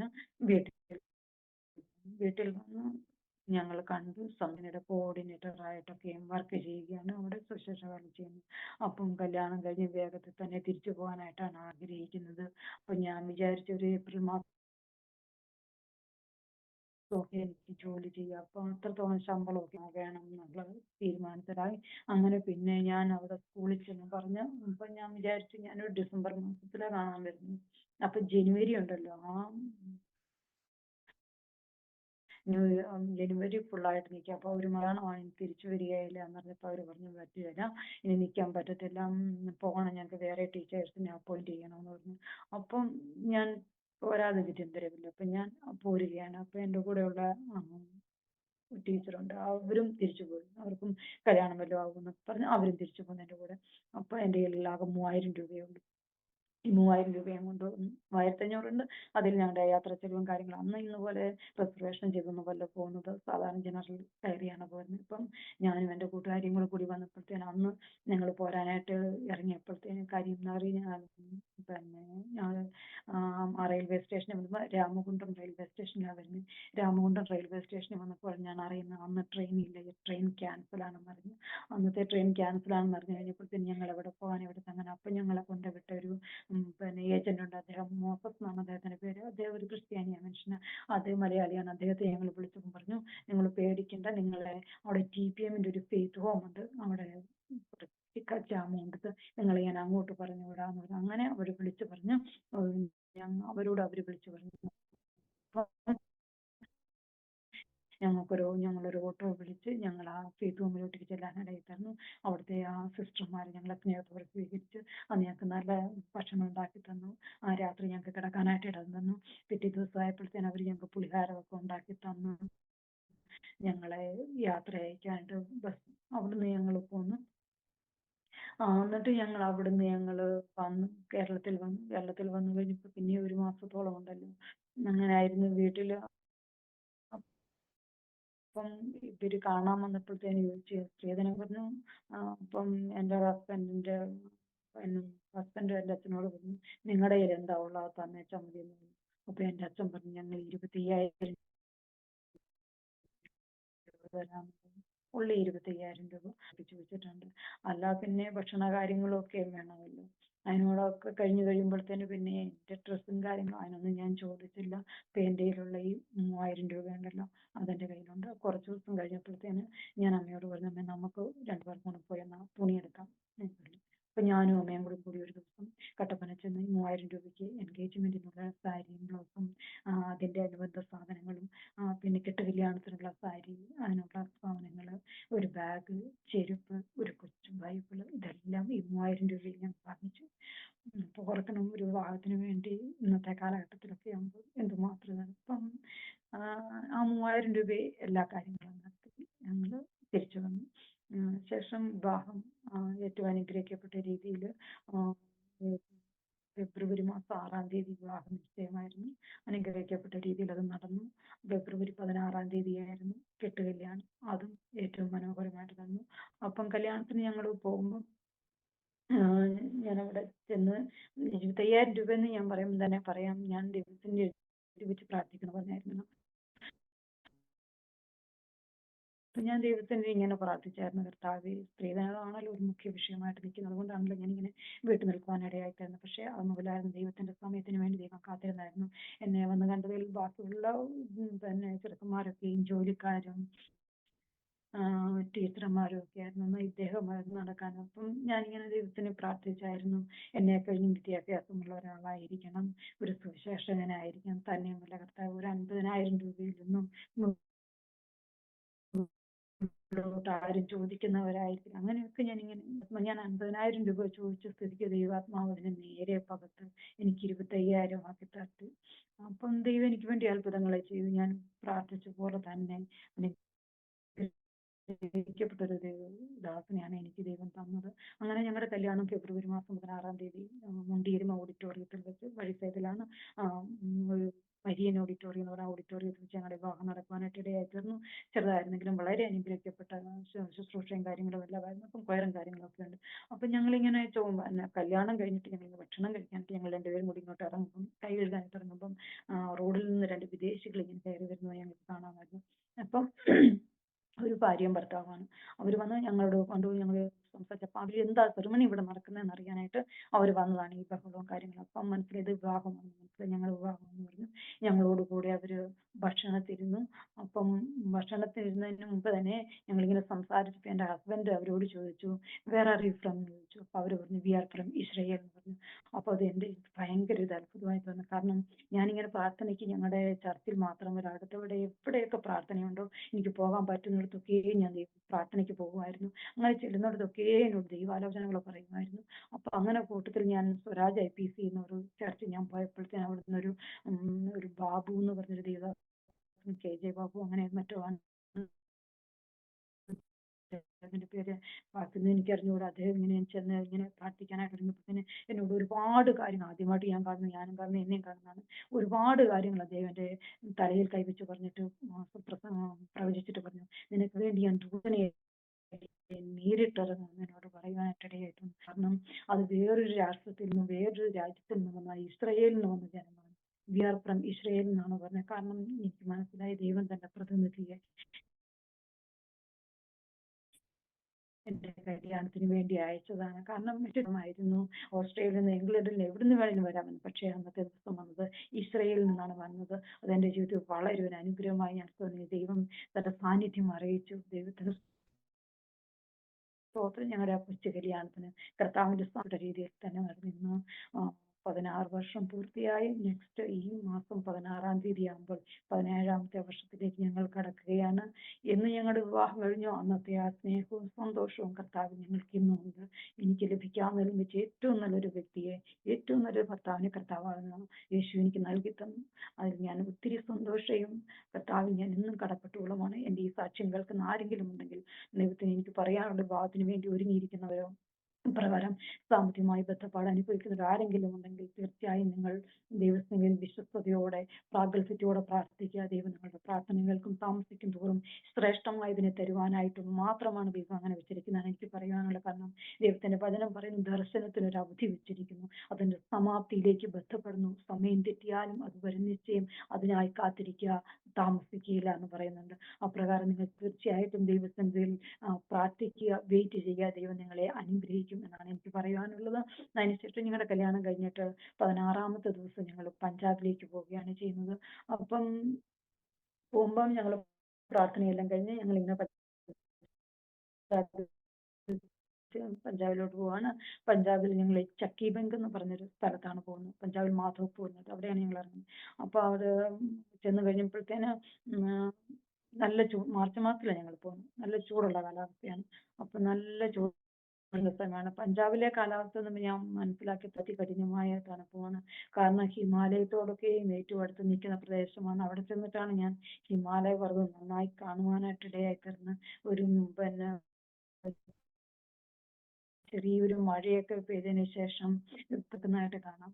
ദൈവം നമ്മുടെ രാഷ്ട്രത്തിന് കൊടുത്തൊരു പ്രൊട്ടക്ഷൻ ആണത്. കർത്താവിന് സ്തോത്രം. അങ്ങനെ എനിക്ക് കാണാൻ ഇടയായി തീർന്നു. അങ്ങനെ ഞങ്ങൾ പഞ്ചാബിൽ ചെന്നു. അപ്പം ഇവിടുന്ന് ഞങ്ങളോടൊരു സംഘടന ഞങ്ങളോട് പറഞ്ഞു വിട്ടായിരുന്നു. ആ സംഘടനയുടെ കോഡിനെ കറക്റ്റായിട്ടും ഒരു സപ്പോർട്ട് തരും എന്ന് പറഞ്ഞാണ് വിട്ടത്. എന്നാൽ അവിടെ ചെന്ന് ആദ്യ മാസം തന്നെ ഞങ്ങൾക്ക് സപ്പോർട്ട് ലഭിച്ചില്ല. ഞങ്ങൾക്ക് പൈസയൊന്നും ലഭിച്ചില്ല. ഞങ്ങളുടെ കയ്യിൽ വളരെ തുച്ഛമായ പൈസയേ ഉണ്ടായിരുന്നുള്ളൂ. അത് വെച്ച് ഞങ്ങൾ ഒരു മാസം അങ്ങനെ പോയി. പിന്നെ വാടക ഞങ്ങൾക്ക് കൊടുക്കണം 1500 രൂപ. ഞങ്ങൾ കിടക്കുന്ന വെറും തറയിലാണ് കിടക്കുന്നത്. 2, 3 ബെഡ്ഷീറ്റ് ഉണ്ട്. പിന്നെ ഒരു തലയണ പോലും ഞാൻ നോക്കിയിട്ട് അവിടെ ഇല്ലായിരുന്നു. ഒരു പായില്ല. 2 ബെഡ്ഷീറ്റ്, ഒരു ചെറിയ കമ്പിളിയും അങ്ങനെയൊക്കെ ഉണ്ട്. അങ്ങനെ ചൂടിന്റെ സമയമായപ്പോഴത്തേനും കൂളറോ കാര്യങ്ങളോ ഒന്നുമില്ല. ഒരു ചെറിയൊരു എന്താ ഒരു ടേബിൾ ഫാൻ ഉണ്ട്, അതേ ഉള്ളൂ. അതും ശരിക്കും കറങ്ങത്തില്ല. അതിൽ ഞങ്ങൾ അഡ്ജസ്റ്റ് ചെയ്യാനൊക്കെയായിരുന്നു. വളരെ കഷ്ടമായിരുന്നു. പഞ്ചാബിൽ ഞാൻ ചെന്നിട്ട് എനിക്ക് അനുഭവപ്പെട്ടത്, ഞങ്ങൾക്ക് അനുഭവപ്പെട്ടത് ഭക്ഷണത്തിനൊക്കെയും വളരെ ബുദ്ധിമുട്ട് പോകാനായിട്ട് ഇടയായിത്തീർന്നു. പിന്നെ ഇന്ന് ഞങ്ങൾ ഒരു ദിവസം പോലും ഞങ്ങൾ വീട്ടിൽ വെറുതെ ഇരിക്കില്ല. ഞങ്ങളിങ്ങനെ പ്രാർത്ഥിക്കാനായിട്ടും വീടുകൾ കയറി ഇറങ്ങാനുമായിട്ട് ഞങ്ങൾ പോകുമായിരുന്നു. അങ്ങനെ പ്രാർത്ഥനയും മീറ്റിങ്ങുകളും ഒക്കെ ഞങ്ങൾക്ക് കിട്ടി. പക്ഷേ അവർ സാമ്പത്തികമായിട്ടൊന്നും നമ്മുടെ കാര്യങ്ങൾ റൊട്ടി എന്തായാലും നമുക്ക് തരും. അതിന് നമുക്ക് പഞ്ഞമില്ല. അത് ഭക്ഷണം വെച്ചിരുന്നത് ഭക്ഷണം കഴിക്കാൻ തരും. പക്ഷെ കൂടി വന്നാൽ ഒരു 20 രൂപ തരുമായിരിക്കും. അതിലപ്പുറമില്ല. വല്ലപ്പോഴും വല്ലവരും നമുക്ക് ഒരു 100 രൂപ 50 രൂപ കിട്ടി. വാടക കൊടുക്കാനായിട്ട് സാധിച്ചു. നിരന്തരമല്ല, കുറച്ച് നാളത്തേന്. അതിനുശേഷം ഞങ്ങൾ ഇങ്ങനെ പ്രാർത്ഥനയും കാര്യങ്ങളും ഒക്കെ ആയിട്ട് ഇങ്ങനെ നടക്കും.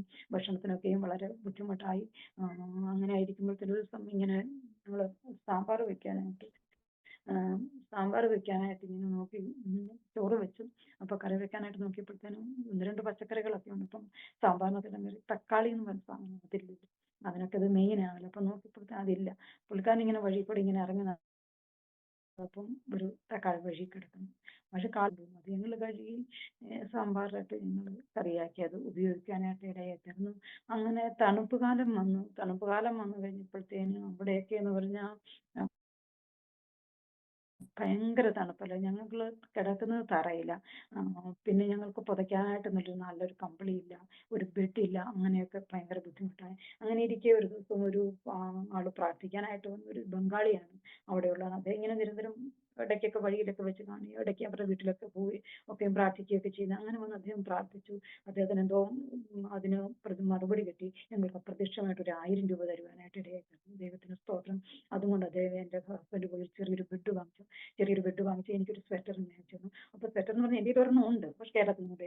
അതൊക്കെ നമ്മുടെ നാട്ടിലെ തണുപ്പിനെ അതിനെ അതിജീവിക്കാൻ പറ്റും. പക്ഷെ അത് പഞ്ചാബിലെ ആ പൊടിയത്തെ തണുപ്പിനെ അതിജീവിക്കാനുള്ള കപ്പാസിറ്റി അതിനില്ലായിരുന്നു. അത് തന്നെയല്ല, വീണ്ടും എനിക്ക് വാങ്ങിച്ചെന്ന് കൂട്ടും അങ്ങനെ തന്നെ ക്വാളിറ്റി വളരെ കുറവുള്ള. കാരണം അതിന് വാങ്ങിക്കാനുള്ള പൈസ അദ്ദേഹത്തിന്റെ കയ്യിൽ ഉണ്ടായിരുന്നു. പക്ഷെ പുള്ളിക്കാരൻ എന്നിട്ട് ഒരു ഫുൾ ഹാൻഡ് കോട്ടില്ലായിരുന്നു, ഒരു ഹാഫ് ആണ്. അപ്പം വഴിയിറങ്ങുമ്പോൾ എല്ലാവരും ചോദിക്കുമായിരുന്നു. പക്ഷെ പുള്ളിക്കാരൻ അത് ലാഘവത്തോടെ ചിരിച്ചു തള്ളുവാൻ. കാരണം നമുക്കല്ലേ അറിയത്തുള്ളൂ ഒരു പുതിയത് ഒരു ഫുൾ ഹാൻഡ് വാങ്ങിച്ചിടാനുള്ള ശേഷി നമുക്ക് ഇല്ലാഞ്ഞിട്ടാണ് നമ്മളിങ്ങനെ തണുത്ത് കിടക്കുന്നത്. അപ്പൊ എനിക്കൊരു കോട്ടും വാങ്ങിച്ചു തന്നു. കയ്യുറ വാങ്ങിച്ചു തന്നു, സോക്സ് തന്നു. ഞങ്ങൾ ഡബിൾ സോക്സ് ഇടും, ഡബിൾ കയ്യുറ ഇടും, ഡബിൾ കോട്ട് ഇടും. എന്നാലൊന്നും തണുപ്പിനൊന്നും ഒരു ശമനം വരുന്നില്ലായിരുന്നു. കാരണം അവിടുത്തെ ആൾക്കാരൊക്കെ എന്ന് പറഞ്ഞാൽ അവർക്കൊക്കെ മിക്കവർക്കും റൂം ഹീറ്ററുകളുണ്ട്. തന്നെയല്ല, ഞാൻ മനസ്സിലാക്കിയെടുത്തോളം അവിടുത്തെ സ്ത്രീകളൊക്കെ അധികം തണുപ്പാകുമ്പോഴത്തേക്ക് ചൂടുവെള്ളം കൊണ്ടാണ് തറ തുടയ്ക്കുന്നത്. അങ്ങനെയുള്ള കാര്യങ്ങളൊക്കെ ഉണ്ട്. അവർക്ക് പുതച്ച് കിടക്കാൻ രജായി എന്ന് പറഞ്ഞൊരു സാധനമുണ്ട്. അതിനെ തണുപ്പിനെ നന്നായിട്ട് അതിജീവിക്കുന്ന ഒരു ചെറിയൊരു ബെഡ് പോലെ തോന്നും. അതാണ് അവർ പുതയ്ക്കുന്നത്.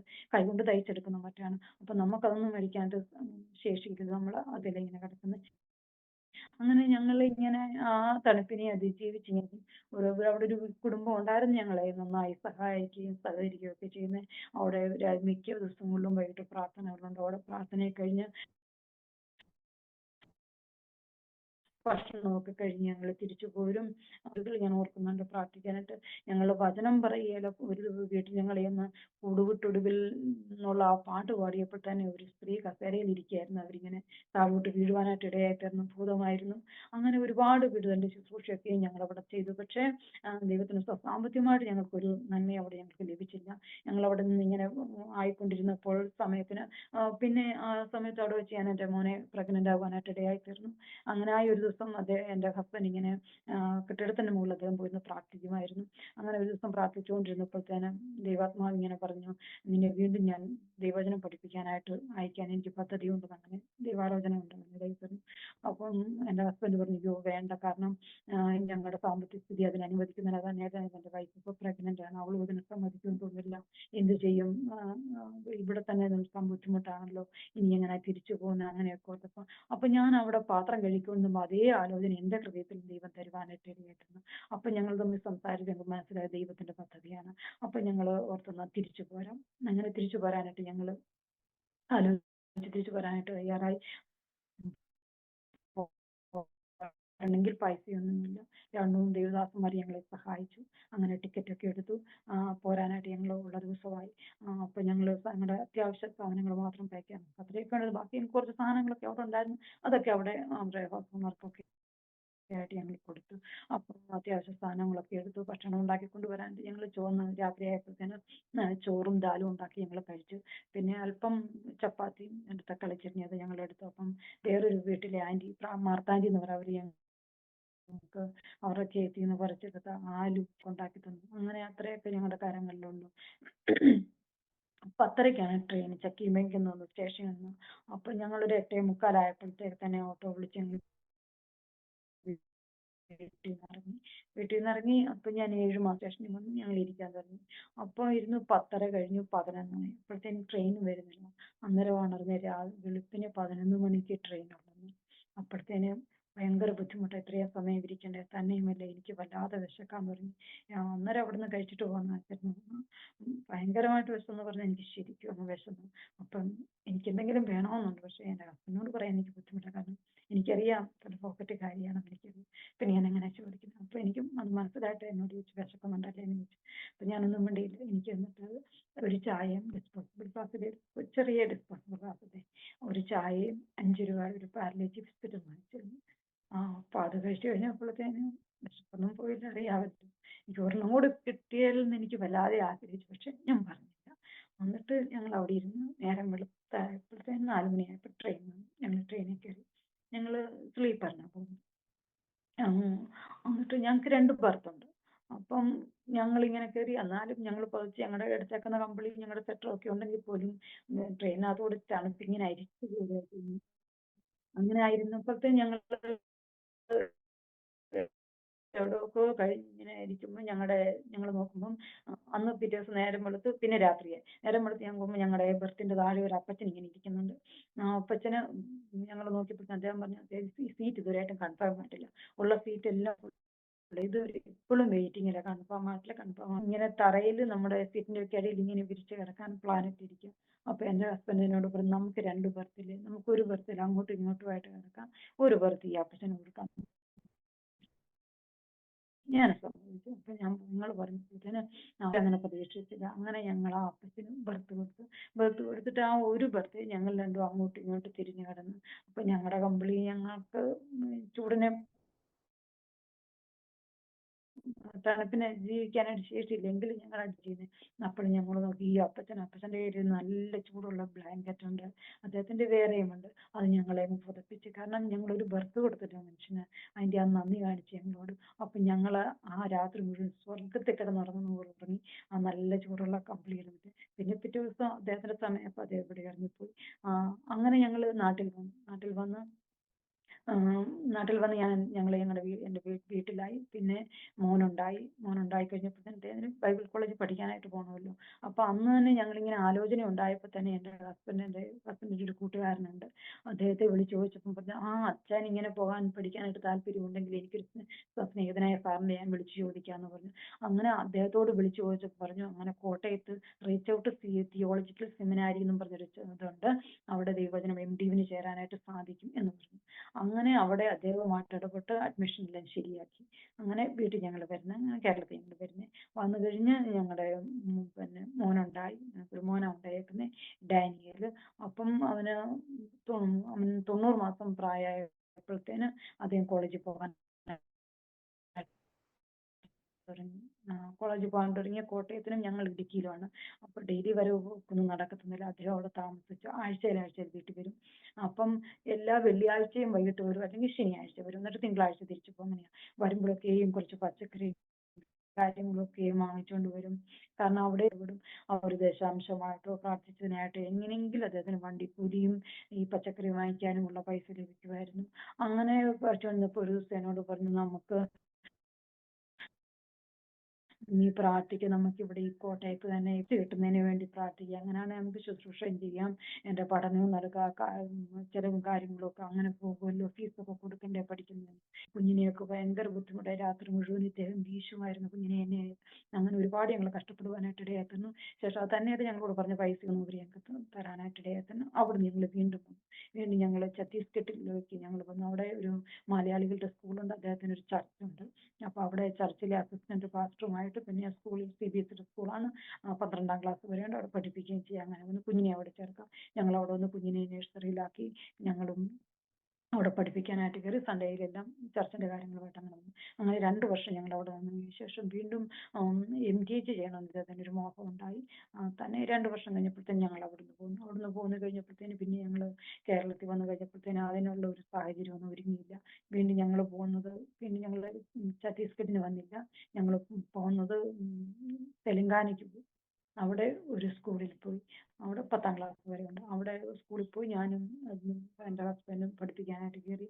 അദ്ദേഹം അവിടെ 10th ക്ലാസ്സിൽ സോഷ്യലും ഇംഗ്ലീഷുമായിരുന്നു. അവിടുത്തെ ഇംഗ്ലീഷ് ഡിപ്പാർട്ട്മെന്റിന്റെ ഹെഡാക്കി അവിടെ വെച്ചു. അങ്ങനെ അവിടെ ആയി. കുഞ്ഞിനെയും പഠിപ്പിക്കാനുണ്ട്. അവിടെ ഒരു തെലുങ്ക് ചർച്ചുണ്ട് അടുത്തായിട്ട്. അവിടെ അവിടെ അസിസ്റ്റന്റ് പാസ്റ്റർ, അവിടെ ട്രാൻസ്ലേറ്റ് ചെയ്യാനായിട്ട് ഒത്തിരി ആൾക്കാരുണ്ടായിരുന്നു. ഇംഗ്ലീഷിൽ നിന്ന് തെലുങ്കിലേക്ക് ട്രാൻസ്ലേറ്റ് ചെയ്യാനും. അതുകൊണ്ട് അദ്ദേഹം അങ്ങനെ അവിടെ പ്രസംഗിക്കാനും എടുക്കാനും. അങ്ങനെ ഞങ്ങൾ 7 വർഷം ഞങ്ങൾ ശരിക്കും അവിടെയായിരുന്നു. അപ്പൊ ഞങ്ങളോർത്ത് ഞങ്ങൾ അവിടെ തന്നെ ആയിരിക്കും, അവിടെ ഉറച്ചിരിക്കുന്നത്, അവിടെ നമ്മൾ സ്ഥിരമാകും നമ്മൾ അവിടെ നോക്കി. അവിടെ ഞങ്ങളുടെ ആധാർ കാർഡ് അവിടെയാക്കി, ഗ്യാസിന്റെ കണക്ഷൻ എടുത്തു, ബാക്കി കാര്യങ്ങളെല്ലാം ഇപ്പൊ ഞങ്ങൾ 2 പേർക്കും ജോലിയുണ്ടോ, അങ്ങനെ എല്ലാമായി. അങ്ങനെ എല്ലാം ഇരിക്കുമ്പോഴാണ് കോവിഡ് വരികയാണ്. കോവിഡ് വന്നു കഴിഞ്ഞപ്പോഴത്തേനും ആകെ തകിടം മറിഞ്ഞു. ഞങ്ങള് കോവിഡ് വന്നു കഴിഞ്ഞു. പിന്നെ എന്താ ചെയ്യുന്നത്, ലോക്ക്ഡൌൺ ആയി. ലോക്ക്ഡൌൺ ആയപ്പോഴത്തേനും ഞങ്ങൾ കേരളത്തിലേക്ക് വന്നു. അവിടെ സാധനങ്ങളും കാര്യങ്ങളും എല്ലാം ഇവിടെ ലോക്ക്ഡൌൺ കേരളത്തിലേക്ക് വന്നു. മാസങ്ങളോളം ഇങ്ങനെ നിന്നു. വീണ്ടും ലോക്ക്ഡൌൺ അഴിച്ചപ്പോൾ വീണ്ടും ഞങ്ങൾ തിരികെ വന്നു. അങ്ങനെ വരികയും പോവുകയും എല്ലാം ചെയ്തു വന്നപ്പോൾ കയ്യിലിരുന്ന പൈസയെല്ലാം തീർന്നു. നമുക്ക് അവിടെ പിന്നെ സ്കൂളിൽ വിടേണ്ടതായിട്ട് വന്നു. പിന്നെ ലോക്ക്ഡൌണിന്റെ കാലഘട്ടത്തിൽ അറിയാമല്ലോ, സകല ഏരിയയും മന്ദീഭവിച്ചു പോയില്ലേ, പണമൊന്നുമില്ല. അപ്പൊ സെക്കൻഡ് വേവിൽ ഞങ്ങൾ 2 പേരും കോവിഡിന് എഫക്റ്റ് ആയി. ഞങ്ങൾക്ക് തെലങ്കാനയിൽ നിന്ന് തന്നെ അത് കിട്ടിയത്. അപ്പൊ എനിക്കും കോവിഡായി, ഹസ്ബൻഡിനും കോവിഡായി. പിന്നെ ഞങ്ങൾ വീട്ടിൽ 4 ദിവസത്തോളം വീട്ടിലായിരുന്നു. വീട്ടിലായി കഴിഞ്ഞപ്പോഴത്തേന് പെട്ടെന്ന് പുള്ളിക്കാരന് ചുമയും കഫക്കെട്ടും പനിയും എല്ലാം കൂടെ കൂടി ശ്വാസം മുട്ടലായി കഴിഞ്ഞപ്പോഴത്തേന് ഹോസ്പിറ്റലുകളെല്ലാം ഫില്ലാണ്. ഞങ്ങൾക്ക് പിന്നെ ദൈവത്തിന്റെ കൃപയാൽ ഇടുക്കി മെഡിക്കൽ കോളേജിൽ ഒരു അഡ്മിഷൻ കിട്ടി. ഇദ്ദേഹത്തെ അങ്ങോട്ട് രാത്രി ആംബുലൻസ് വന്ന് കൊണ്ടുപോകാനായിട്ട് ഇടയായിരുന്നു. അന്നത്തേന് തന്നെ രാത്രി തന്നെ കൊണ്ടുപോയപ്പോൾ തന്നെ ഭയങ്കര ഛർദിയും ഭയങ്കര ഇതായിരുന്നു. അവിടെ ചെന്നിറങ്ങി ആദ്യത്തെ ദിവസമൊക്കെ ഫോൺ വിളിച്ചായിരുന്നു. അവിടെ ഒന്നാമതെന്ന് പറഞ്ഞാൽ പൈനാവുന്ന സ്ഥലത്താണ്, അവിടെ റേഞ്ചുകളൊന്നും കിട്ടത്തില്ല. അങ്ങനെ 1-2 ദിവസം സംസാരിച്ചു. പിന്നെ ഞാൻ സംസാരിക്കുന്നൊന്നുമില്ല. അത് കഴിഞ്ഞ് ഒരു ദിവസം സംസാരിച്ചപ്പോഴത്തെ തന്നെ തീരെ വയ്യാത്തൊരു സിറ്റുവേഷനിലായിരുന്നു.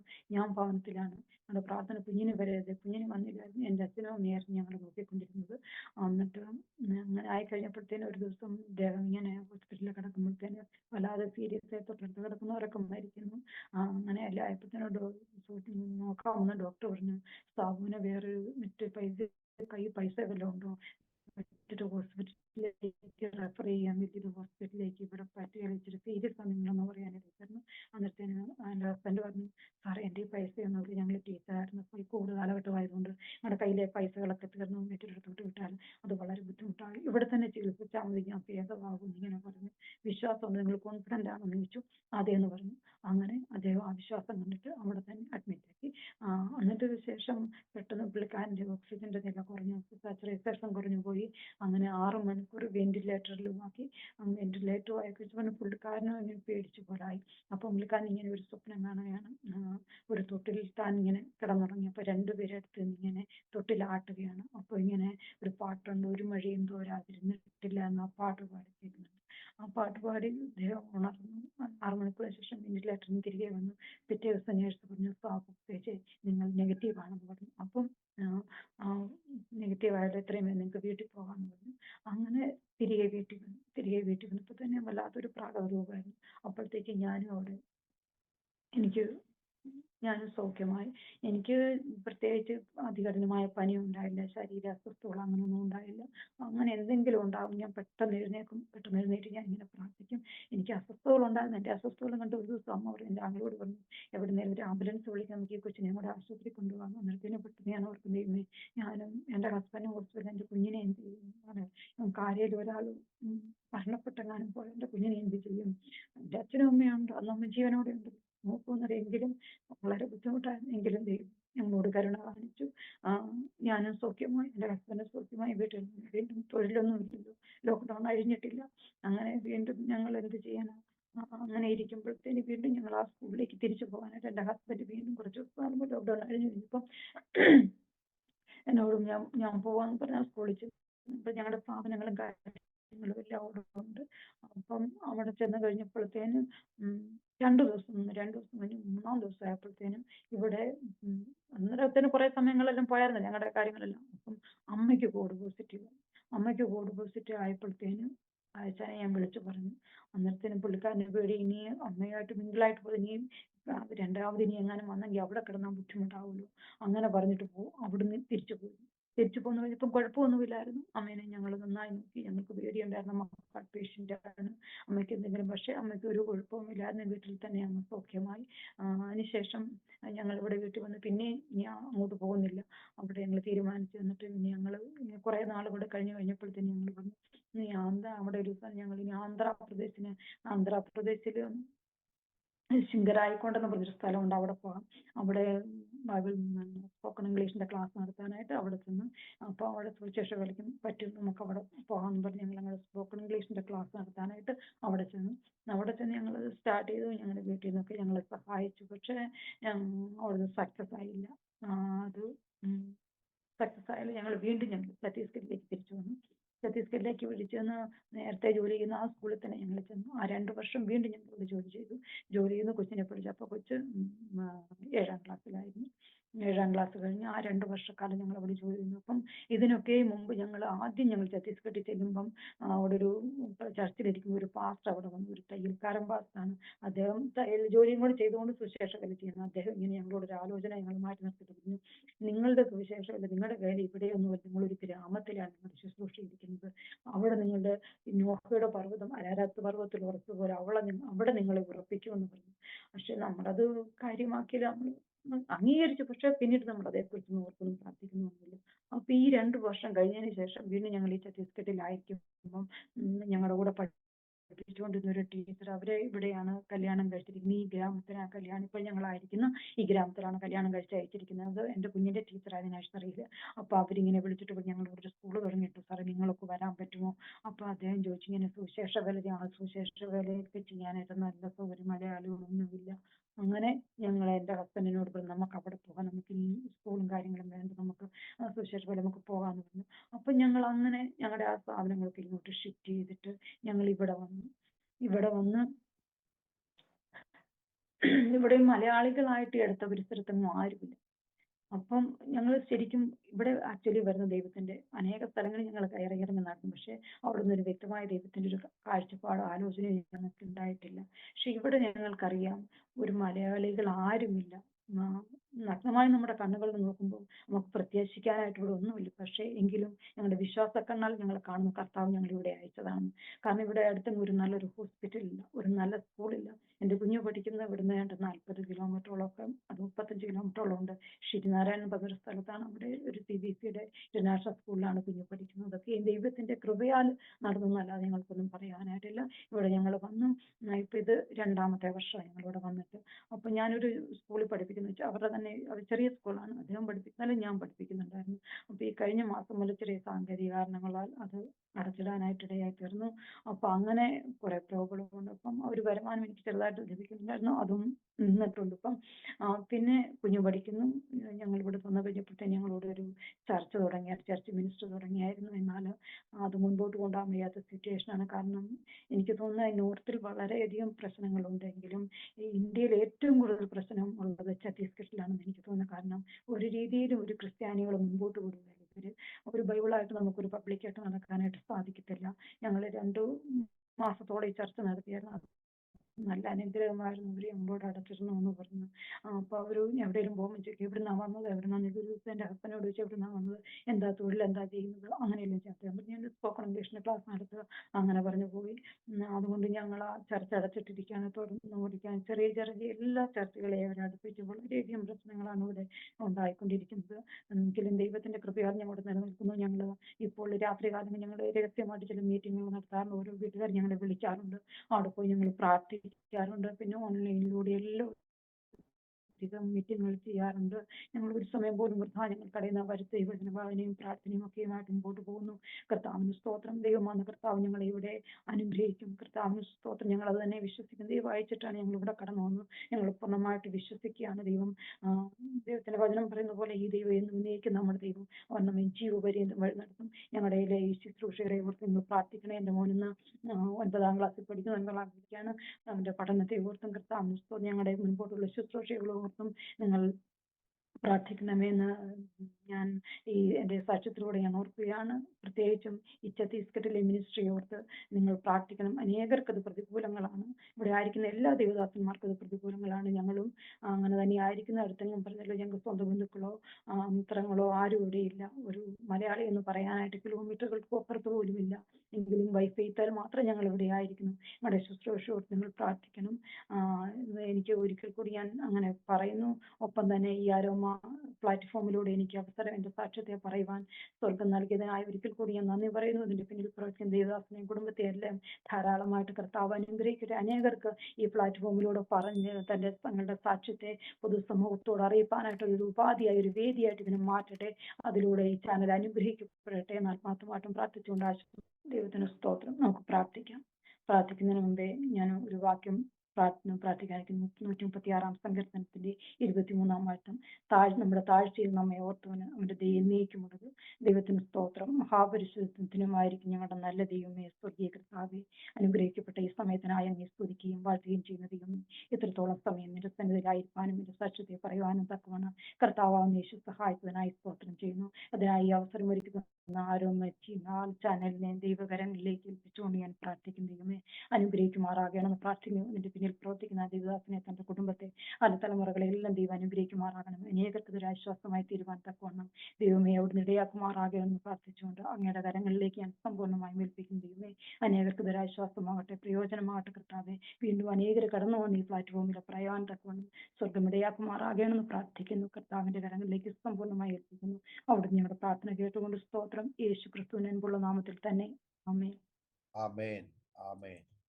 താങ്ക് യു കർത്താവിന്റെ ദാസി സിസ്റ്റർ സതി തോമസ്. ഇത്രത്തോളം സമയം അനുഗ്രഹിക്കപ്പെട്ടതായ ജീവിതാനുഭവം, ദൈവം നടത്തിയതായ അത്ഭുതകരമായ വഴികളെയും കുറിച്ച് അരോമ TV പ്രേക്ഷകരോടൊപ്പം പങ്കുവയ്ക്കുവാൻ സ്വർഗത്തിലെ ദൈവം കർത്താവിന്റെ ദാസിക്ക് കൃപ ചെയ്തത് ഓർത്ത് ഞാൻ കർത്താവിന് മഹത്വം കരയേറ്റുന്നു. കർത്താവിന്റെ ദാസിയോട് കുടുംബ അംഗങ്ങളുള്ളതായ നന്ദി, സ്നേഹവും കടപ്പാടും ഇത്തരണത്തിൽ അറിയിക്കുന്നു. ജനിച്ചു വളർത്തപ്പെട്ടതായ ജീവിത പശ്ചാത്തലത്തിൽ നിന്ന് കർത്താവായ യേശു ക്രിസ്തുവിനെ കണ്ടുമുട്ടുവാൻ കർത്താവ് ഒരുക്കിയതായ നല്ല അവസരങ്ങൾക്കായി ഞാൻ കർത്താവിന് സ്തോത്രം ചെയ്യുന്നു. ഹിന്ദുവോ ക്രിസ്ത്യാനിയോ എന്തെന്നുള്ളതല്ല ഇവിടെ പ്രസക്തി. നമ്മൾ ഒരു ദൈവ പൈതലായി തീരുക എന്നുള്ളതാണ്. അത് ദൈവത്തിന്റെ മുൻ നിർണയപ്രകാരം സംഭവിക്കുന്ന കാര്യങ്ങളാണ്.